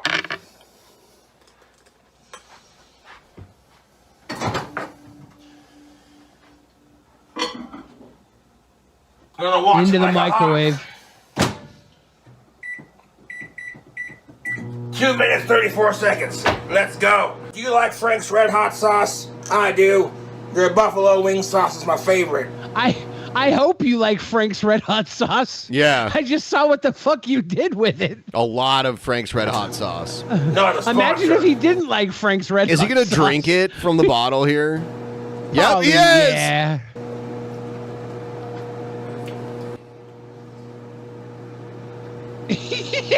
Making nachos ain't exactly rocket science, people. You'd think it was. I'm gonna microwave it. I'm gonna melt that damn cheese. Big old bowl of nachos. I am loving this. This is one of my favorite cooking videos of his. Wait till you see what it looks like. Now we're watching just looks like Make slop, sure it don't right? overflow. It must have all turned into a sea of goo. There's no way that potato chips are holding up any dexterity in all this sauce and cheese. Yeah. Oh, they're mush at this point. Yeah, like if anything, he's made a nacho potato soup. He should have made the dip and then used chips to scoop it. I don't know why he needed to put the chips in with it. Oh, honestly, here's an idea. He gets actual Doritos now and dips the Doritos into this as a dip. I see the Doritos up on That's top not of the bad. fridge. If he just used the Doritos to dip into this, it'd be pretty good. No, it would not be good. Come on. King Cobra's passion. It's a potato cheese along dip. with Papa Clint's supervision. Cobra's Cantina could be the greatest bar and restaurant in Right? Casper, Wyoming. Right? When I win my $1.7 billion lottery ticket, I'm going to start Cobra's Cantina. Nachos! I don't know, YouTube, but that cheese is melted on there enough. Yeah, I'll give it a little bit longer. 1 minute left. 1 minute till we got nachos. He's got a lot of energy. I'm kind of surprised. Yeah, a whole lot. Gloves for this. It's another reason why I said this is my favorite King Cobra cooking video. One, he's not doing everything overcooked in the oven like he does, where he overcooks everything. Like, there's no way to overcook this. Like, Right. none of this stuff should probably be cooked, and it's in a microwave. And it really looks like a congealed mess right now. Look at these nachos. He's not drunk. He's YouTube, you want to need a actionable. fork for these delicious sons of bitches. This is a great Look at those video. damn nachos. Oh, yeah. Ben. All that cheese in there. Let's go. Did the Grab a cheese not fork. even fully melt? He should put like a whole tub of sour cream on top of this. And kind of stir it around a little bit. Macaroni in the pot is some wet ass pussy.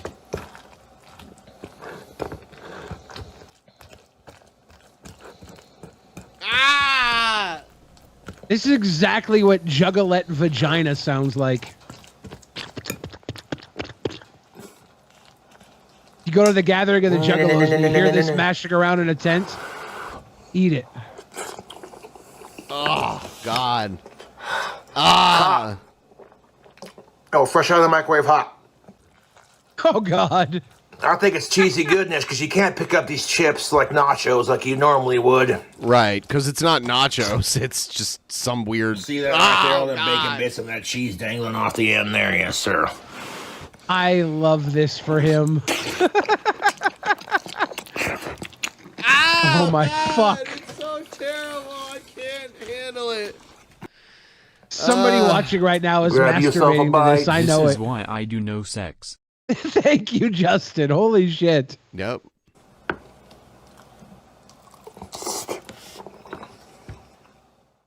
All right, there it is. There you have it. If your girlfriend doesn't sound like that when you're in bed with her, she doesn't love you.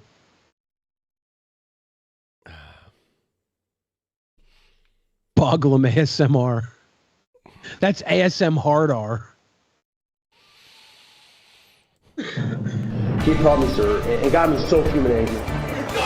People are discriminating against wolves. Wow. They're laughing at us, at our stupidity.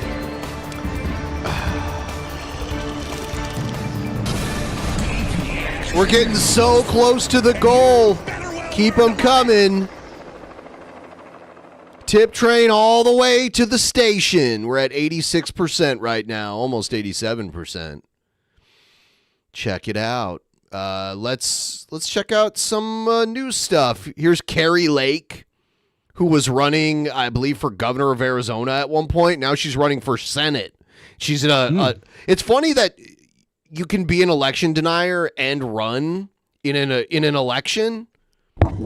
Because it's like, well, you think the whole system's rigged against you, so why would you keep participating in it? Maybe they think it's only possible to rig the presidential election. No.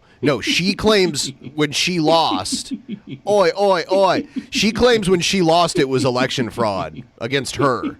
So, other people are picking up the Trump narrative and running with I want to it. start with a kind of a quick scene setter here. There was a few hundred people that had attended the event where she spoke for less than an hour. And I think she used to be like a local TV anchor in comments Arizona. and judging by her comments, she made it very clear that she will be running on former President Donald Trump's America First agenda. Now, Trump officially endorsed Lake's campaign during a video message that was played on the stage. And like Trump, Lake focused her remarks on securing the border. She blasted President Biden and his administration and attacked the media, one issue that Lake didn't address was whether or not she had or was willing to concede last year's governor's race. Since losing to Haas by about 17,000 votes, Lake has yet to accept the results and continues to push unsupported claims that the election was rigged. But during her announcement tonight, it appeared that she was not. Yeah, if that's the base you're playing to, then you can pull that card now. That's like Is Steve Hofstetter her fucking campaign manager? No. Going to be backing away. Are you sure that's not him back there with the camera? 100% sure. First of all, Steve Hofstetter's like 6'7" or something like that, and he has red hair, and he's like ginger. It looks nothing like Steve Hofstetter. And I want you to know that I am never going to walk away from the fight to restore honest elections.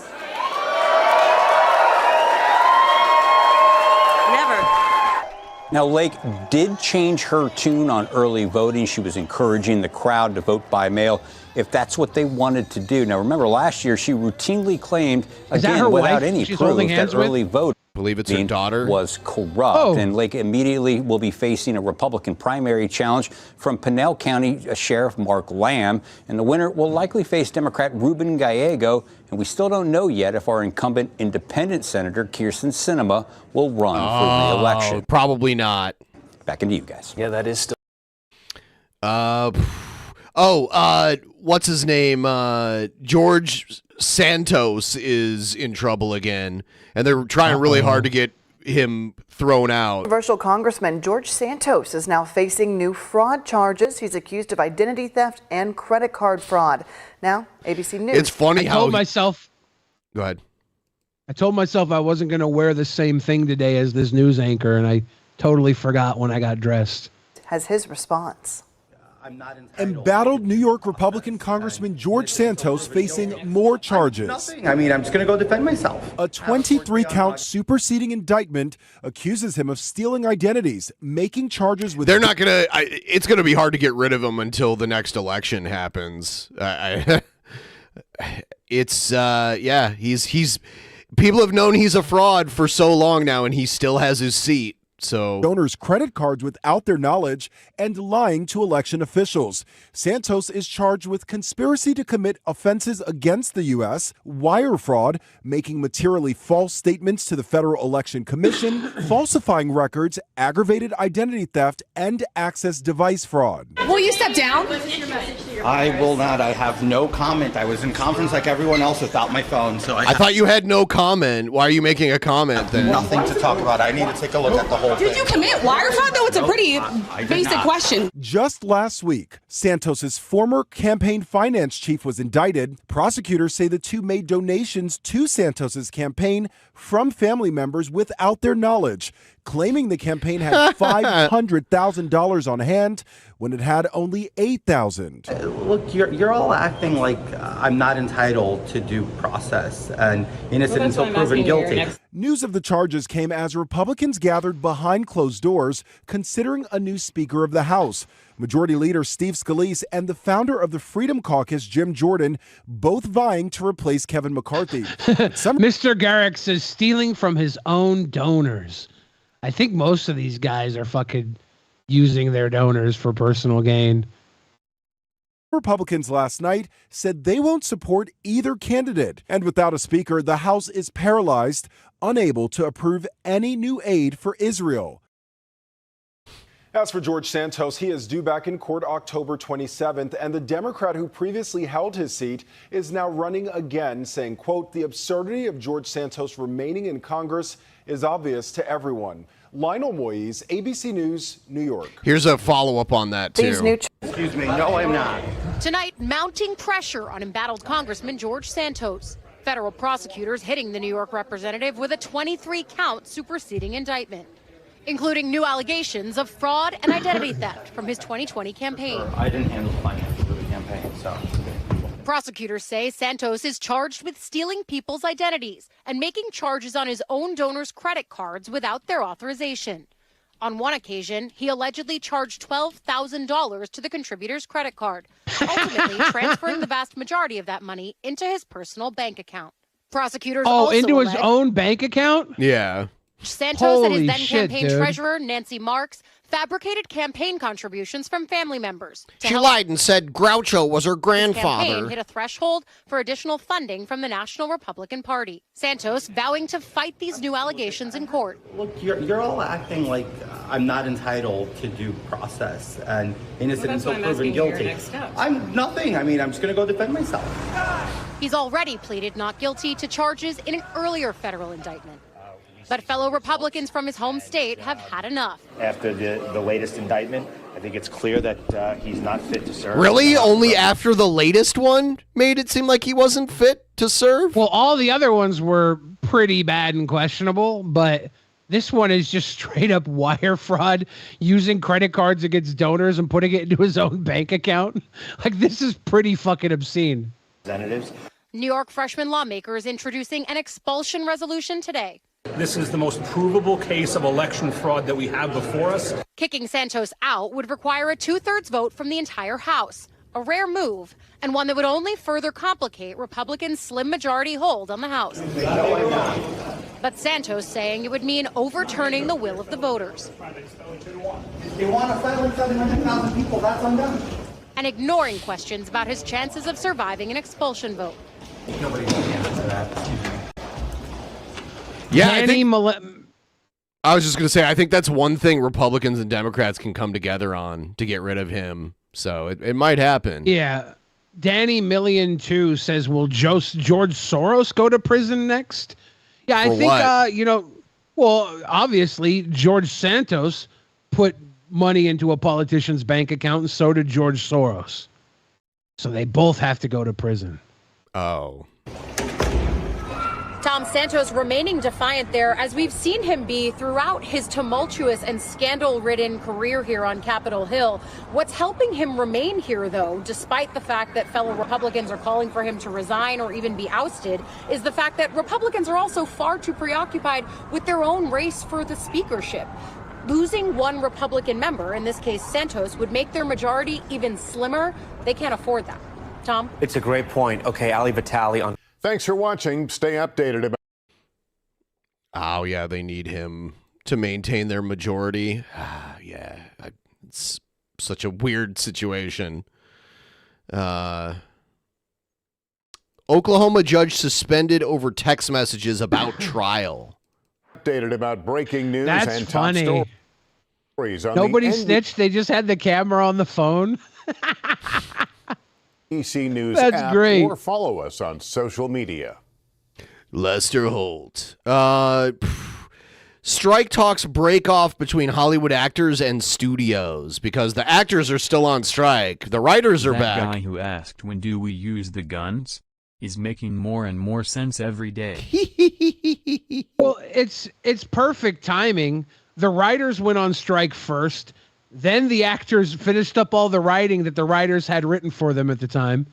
Then the actors went on strike.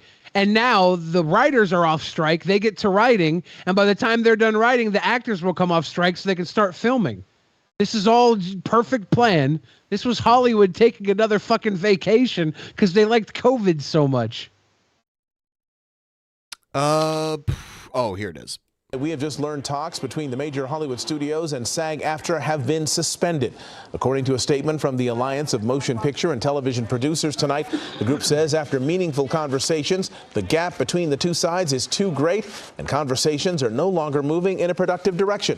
SAG-AFTRA members were back on the picket lines today as the two sides met for the second time this week. SAG-AFTRA sounds like a weird medical condition. Workers have been on strike for nearly 3 diagnosed with months. SAG-AFTRA. Now, the studios say SAG-AFTRA presented few, if any, moves on numerous remaining open items.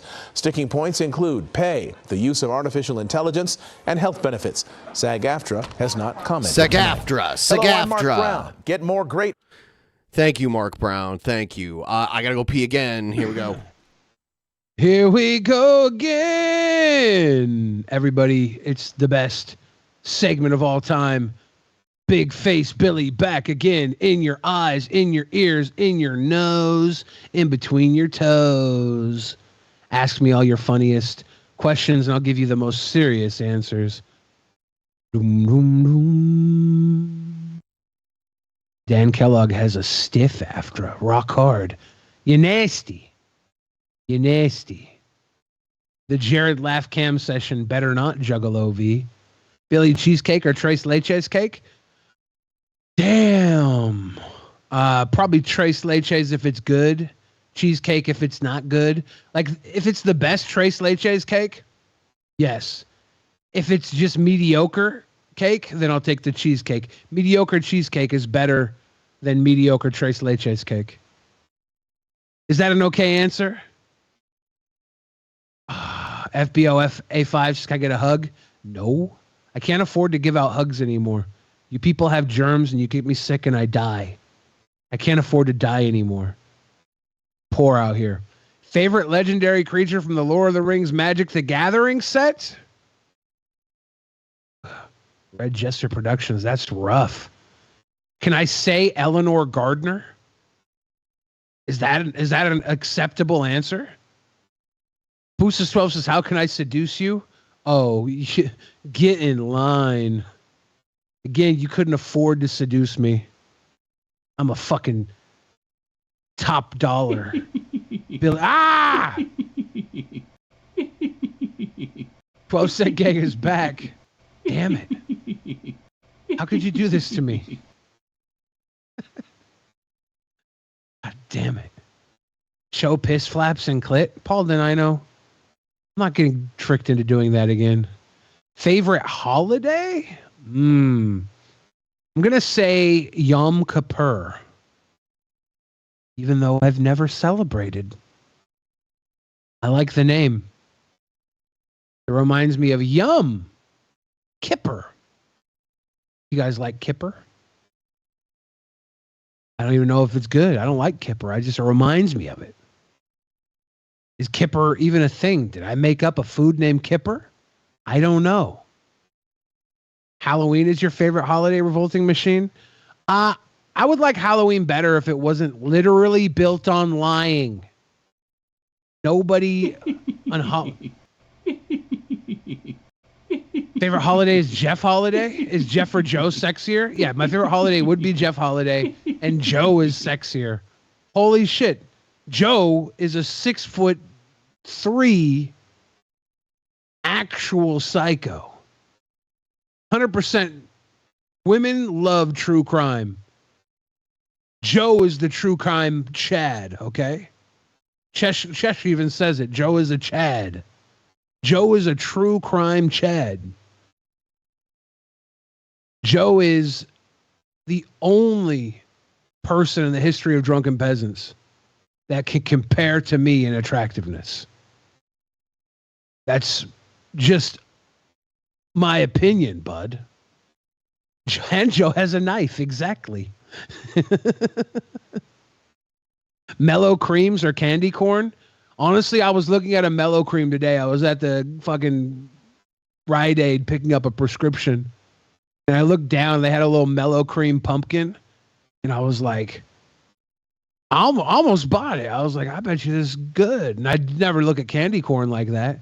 I put it back, though. I didn't get it. What about Betty the Fridge? She's the most beautiful woman that's ever been on Drunken Peasants. And then the second is Chesh, who's in the chat right now. And no other reason for me to name Chesh other than, you know, her being second, obviously. Not because she's here right now. Nothing to do with that.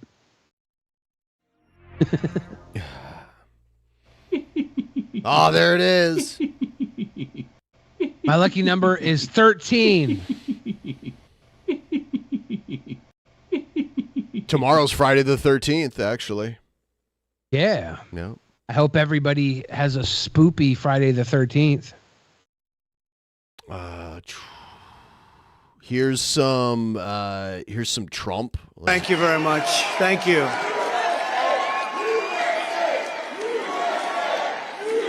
Hacksaw Jim Duggan's in the crowd. Thank you. What a nice crowd. A lot of people outside, too, trying to get in. I want to thank you very much. This has been a great place for me and for you and for all of us together. We came here together. Cedar Rapids, thank you very much. It's great to be back here and great to be back in Iowa. What a lie. Right. You are just 100 days away from the most important vote of your lives. I used to say that about 2016. I said this is going to be the most important vote, and it was at that time. And then we went to 2020. We did much better in 2020 than we did in 2016. Got millions and millions of more votes, so we're not going to let that happen again with what they did. With your support on Monday, January 15th, we're going to win the Iowa caucuses in an epic landslide. We'll see. And we're going to crush crooked Joe Biden next November, and we're going to make America great again, greater than ever before. Very important. We have some incredible friends with us today. State Representatives Brad Sherman. Where's Brad? Brad, thank you, Brad. Good. Nice to see you. Mark Cisneros. Mark, thank you, Mark. Thank you very much. Thank you, Mark. And Cindy Golding. Cindy, thank you very much. Thank you very much. State Senators Charlie McClintock. Charlie. Where's Charlie? Hi, Charlie. Where's Charlie? Somebody that was, I think, in the whole country, he was my first endorser, and I love those endorsers when they're early. When they're late, they're okay too, but not. It'll never be the same. They're okay when they're late. But he was the first in the whole country, and he wanted Trump, and he said, "You're going to do a job," and he's a fantastic guy. Brad Zahn. Brad. Thank you, Brad. What a guy. Looks like, I call him the Marlboro Man, a handsome guy. And another great friend of mine who did a fantastic job in the administration. Somebody took, you remember that picture Eric July showed of like one of his great grandparents or whatever it was? Yeah. Somebody pointed out that based on the picture, Avery Knox bears a striking resemblance to a certain political figure. Charlie Chaplin? Yes. Yes. That's Acting Attorney General of the United States, Matt Whitaker. Matt, thank you. Thank you, Matt. We're here today to talk about how we're going to launch a revival of economic nationalism. Don't be afraid of the word. We're proud of our country. With the great state of Iowa at the center of the action. We made it the center, too. We won it twice. We ran twice. We won it twice. We won both of them twice. You know what the other one is. Crooked Joe puts China Crooked first, Joe. Mexico first, Ukraine first, Europe first, Asia first. He puts illegal aliens first, environmental maniacs first, everyone else first, but he puts America last. He puts America last. He puts our workers last. He puts our industries last. He puts our farmers last, definitely last. The farmers are definitely last. And it's first for me, they're last for him. That's an easy vote. He puts your families last. He puts everything. That's good. He puts it last. Think of it. It's in reverse order. Open borders, no voter ID, high taxes, high interest rates. We were energy independent just 3 years ago. Now they can't get energy. You got to pay through the, you know what? I put America first every single time. A vote for Biden means he puts himself first every single time. That's, I mean, or maybe to him, he is America. The future will be made in China. A vote for President Trump means the future will be made in America, and it will be made right here in Iowa. We're going to take care of you. We're going to take care of you, baby, Iowa. Past, Waterloo, Cedar Rapids, Davenport, Dubuque. We're a hive of American industry producing manufacturing giants like Rockwell, Collins, and John Deere. You ever hear of John Deere? Yeah. Pretty good, right? Never heard of John Deere. No, never. You ever hear of a Dear John letter, Ben? You ever hear of a Dear John letter? Yes. I got one from my second wife when she left me. I wish only I had treated her like I did my first wife. That bitch made a mistake leaving me. Over the years, the globalists from Wall Street and Washington have come after you piece by piece with their blood-sucking trade deals, the worst deals. I got to Washington, I say, who made these deals? Brutalizing taxes, job-crushing regulations, and it's never been worse than right now. I got to Washington, and I said, who made these deals? Well, a lot of them were people from your party. Yes. Joe Biden. It's never been worse than this. We're laughed at all over the world. We're patsies. We're all over the world. They're laughed at. You saw the recent deal, 5 prisoners, 5 hostages, right? For 5 hostages. Plus, they got $6 billion. Billion. Other than that, it was a very fair deal. I'll take 5, you'll take 5, and by the way, give them $6 billion. In less than 3 years, Biden and the radical left communist, fascist, and Marxist that Wow, so many labels all stacked up. These are all bad things. Occupy his office have piled on job-killing regulatory costs equal to $10,000 per household. You never knew that. By contrast, under the Trump administration, we cut the cost of job-killing regulation by more than any administration in our history, $11,000 per family. And thanks to Biden's Green New Deal. Was that Biden's Green New Deal? I don't think. Thanks to Biden's Green New Deal. It's a socialist onslaught. That's what it is. Energy costs have skyrocketed, and cumulative inflation has reached nearly 20%, devastating workers, manufacturers, and small businesses all across your state, all across our country.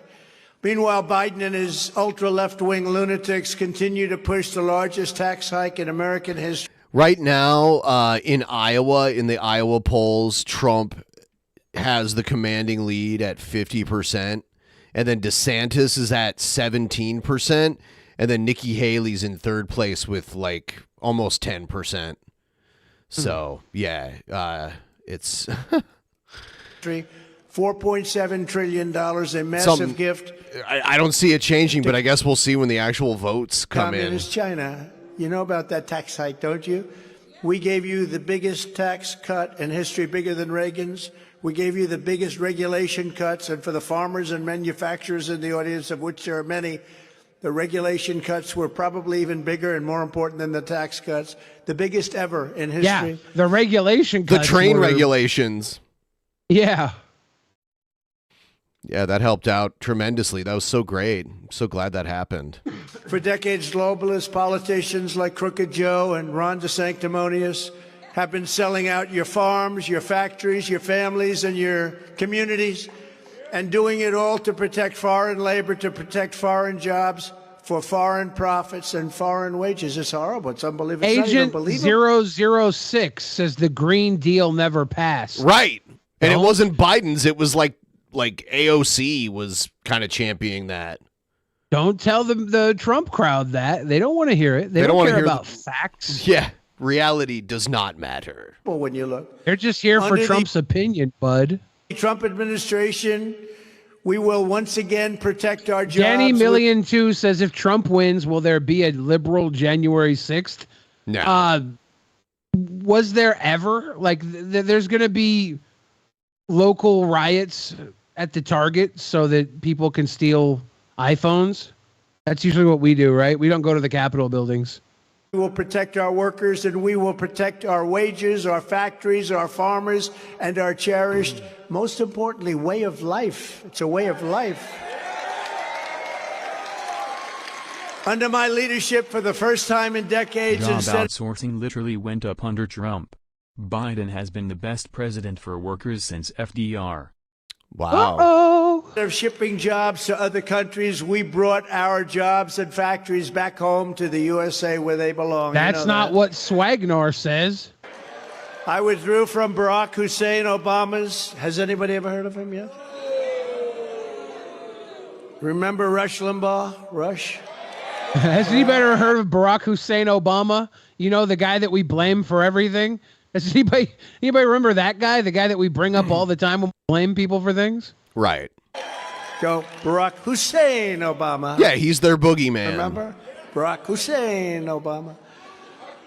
I withdrew from Barack Hussein Obama's horrendous Trans-Pacific Partnership. Would have been a disaster for you and for all of those people that are in Michigan right now. And he's calling it the Trans-Pacific Partnership just to get people's anti-trans bias on board. South Carolina, so many different places that are making cars. You're doing a little bit. He's saying Barack Hussein Obama. He's Obama. He's going to start pronouncing it Barack. He's going to start pronouncing it Barack Hamas Obama. Good job at farming. But I will tell you, they want to take your car industry away. They're going to take it away. They're going to do the electric vehicle nonsense. You know, you drive. No one is proposing taking cars away. Like, at most, they're just not going to allow you to register gas-powered cars made after a certain date. But if you already have, they're not going to, like, force you to change your car if you already own a car that is powered by gas. You put a little circle around your house. You can't go outside the circle. You'll never come back. You can drive it. Circle of protection? The first 10 minutes is one of the greatest feelings on earth. The next hour, you're in trauma, thinking about where the hell are you going to have the car charged. Oh, you had that. Yeah, you had that. Now, we want to have choice in schools, and we want to have choice in cars, right? You want gasoline if you want. I think by the time they have a law where you can't register gasoline cars, I think they'll have the idea of your car being charged fixed. You won't be worried about where you're going to charge your car because everybody will be doing it. It's going to develop an entire new industry. Of anything. You know, they want to make your trucks and your tractors electric, too. Anybody have a nice, big, beautiful John Deere? Raise your hand. Yes? Yeah, and they can still use it. How would you like to have... In Washington State, they're shooting for 2035 is their cutoff point. So it's kind of close, but it's still more than 10 years away, and who knows what's going to happen between now and then. A big battery attached to the top of it, bigger than the tractor itself. You know, that's part of the problem. It's got a lot of problems. They want that to be. They want They want our Army tanks to be all electric, so that when we go into enemy territory, blasting the hell out of everybody, we do it in an environmentally friendly way. Okay? That's what they're doing. These people are crazy. They're crazy. And they want your trucks. I'm meeting with the trucking industry next week. Oh, there we go. Hey. Damn, we're at 750. I really wish some of the Republicans' delusions were even remotely based in reality. Be cool if Biden were 1% as dedicated to left-wing policies as they claim. Alas, Dark Brandon remains just a meme. Right. Yeah, you'd think he was like this extreme socialist by the way they talk about him, but he's not at all. Not even close. You don't get you don't get to where you are, you don't get to where he is in politics being a socialist. At all. You do get to where he's at in politics by basically feeding down the middle. Everything, both the politicians on both sides serve basically the same fucking people. They want your big trucks. They take these loads so big. And, you have Peter built some great... I like that, yeah, that firms. slipped they through. Make these incredible trucks, these cabs, and they can go for 2,000 miles. With an electric, you can go for 300 miles, and the battery's so take big you loads. have no room to store anything else. They take these loads so big.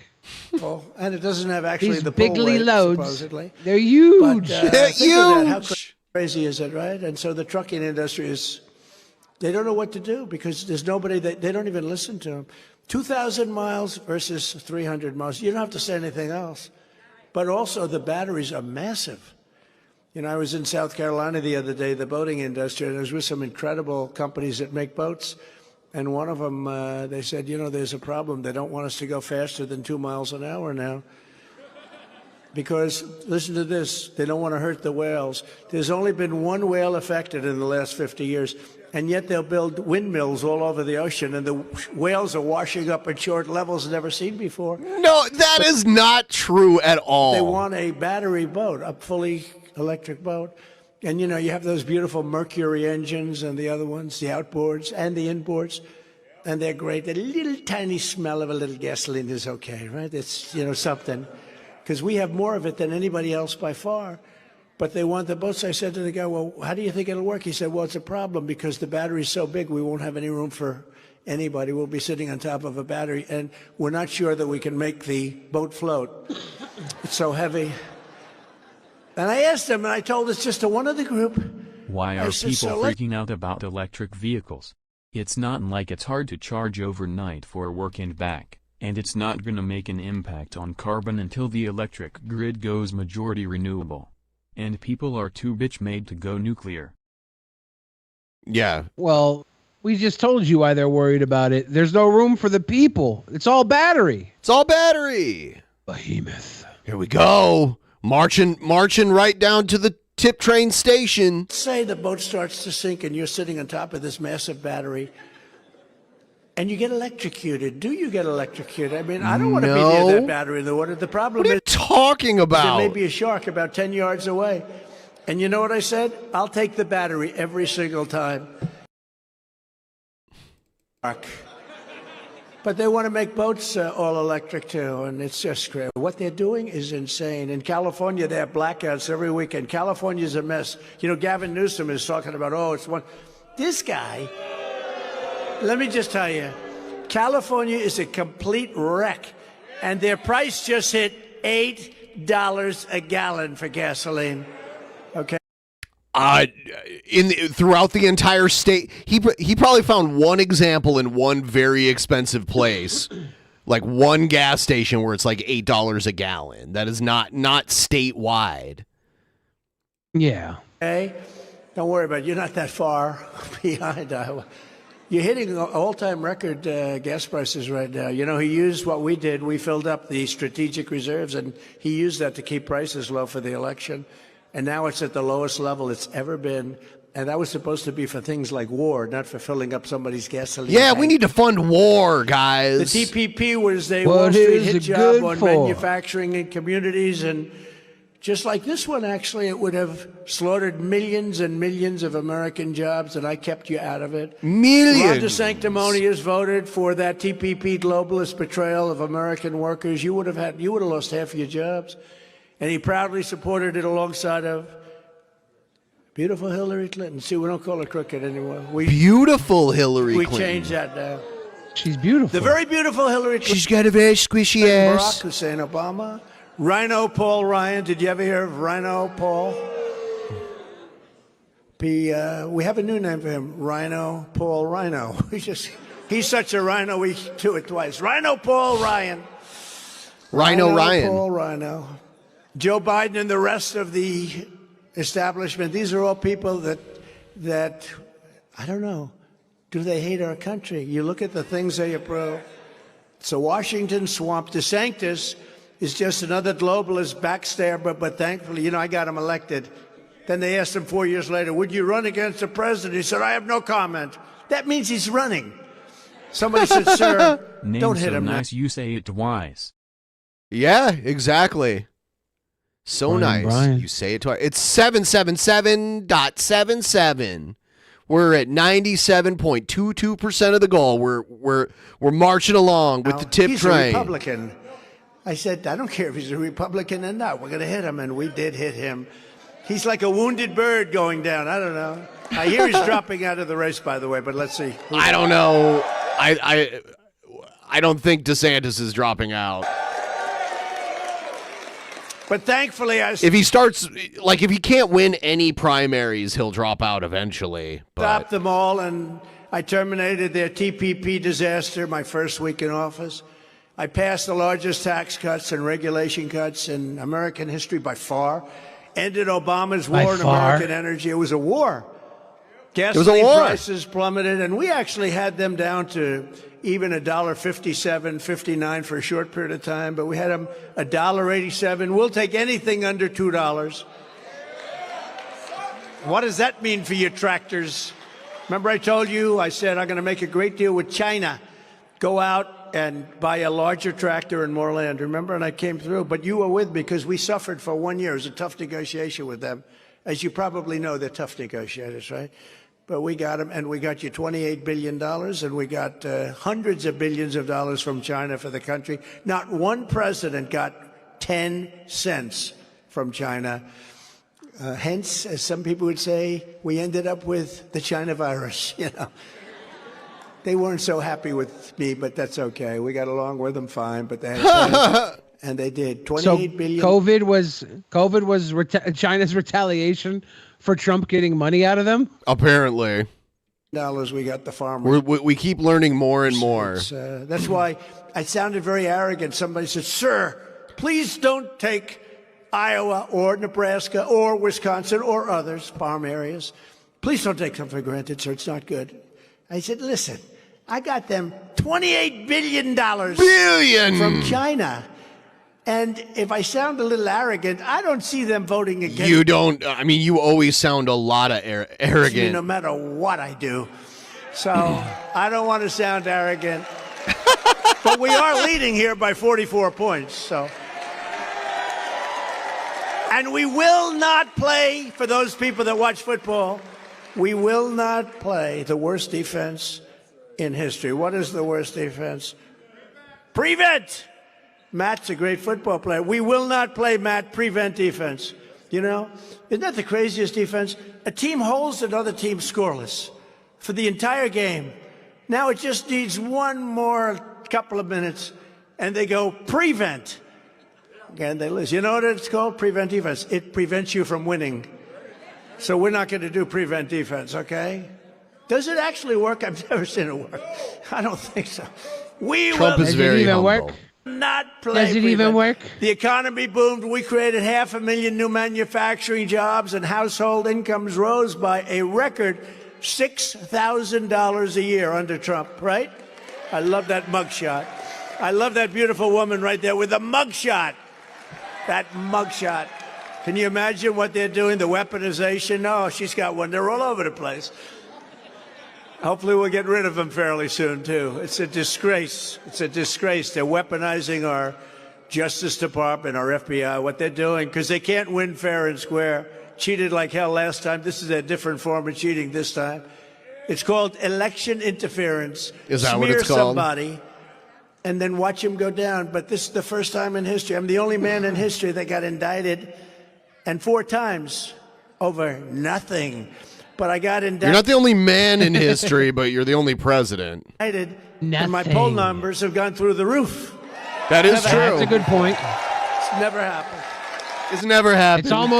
It's almost like witch hunt is a better slogan than make America great again. Usually and they're feeding right into it. Make America a witch hunt again. When that happens, a guy goes to the microphone. Ladies and gentlemen, thank you very much. You know, witch hunt shares the same initials as Bitch White cunt? House. Oh. No, bitch cunt would rhyme with witch hunt. Yes. The initials are WH. To my family now. Witch hunt. Clear my name. I will clear my name. No, the people get it. These are crooked people. That's the way. There we go. Goal! Space Girl requested we play anything but Trump. Let's move on to the next clip to thank her for getting us to that goal. Thank you. Okay. Here's Durst the Worst at some protest where he's just there trying to piss people off. There are certain organizations, mainly Christian organizations that don't want to allow gay people or Jews to adopt from their organizations. Gay people are disproportionately pedophiles, so that's a good idea. Look it up. Go ahead and look it up. Do a little bit of research, you Trump pansy, because I'm sure there's a lot of things you don't know. See the name clearly. Yeah, Can't even, because I do not respect anybody that likes Trump. Yes, because that's how gay people are created. That's how they're created. You think people are born gay? You think there's a gay gene? Okay, well, that's absurd. Okay, well, that's absurd. Opinion immediately disregarded. That's just insane. People are gay because somebody touched them. Okay, that's how people are gay. What the fuck is wrong with you? You support killing kids. Get out of my face. You're disgusting. Get out of here. You child molester. Okay, groomer. Okay, groomer. No. Oh, so you're not pro-life? I'm sorry. No, I'm not. No, I'm not. All right, so then we got. I'm in favor of innocent life. You disgusting faggot. Get out of my face. What a weird hobby. Get away from me. Okay, I'm gonna need you to not do that again. You look like somebody who's been messed with. So. You look like a pedophile. Okay. So fuck off, man. Okay, fag. You look like one. What's your name? Let's do a little decap. Are you scared of us? Are you scared of us? Decap on. Yeah. Come on. What's your decap? I bet you got some pedo. Durst the Worst, bitch. I bet he's not allowed to school. There's a high school right there. You probably should be going. You should probably not go. Okay, faggot. Are we able to read this girl's Spider-Man t-shirt? It says, with great power comes great responsibility. Okay. It looks like a weird font, so I'm like, what is going... Is It's it like some sort of comic- political message? It's written like comic book text. Get out of here. Yep. Yeah. This is against your name. I'm gonna call your probation officer. Oh. And why's your forehead so big? So how's my gigantic brain? Why's your forehead so big? Why's your forehead so big? So how's my gigantic fucking brain? You don't have one, sir. You don't have one. You don't have one, sir. He was still respectful. You don't have one, sir. He's so incredibly cunty. Yeah, Durst the Worst is a fucking tool bag. Yeah. Yeah. He made the one video about us, and then we clapped back, and then he just never said anything ever again.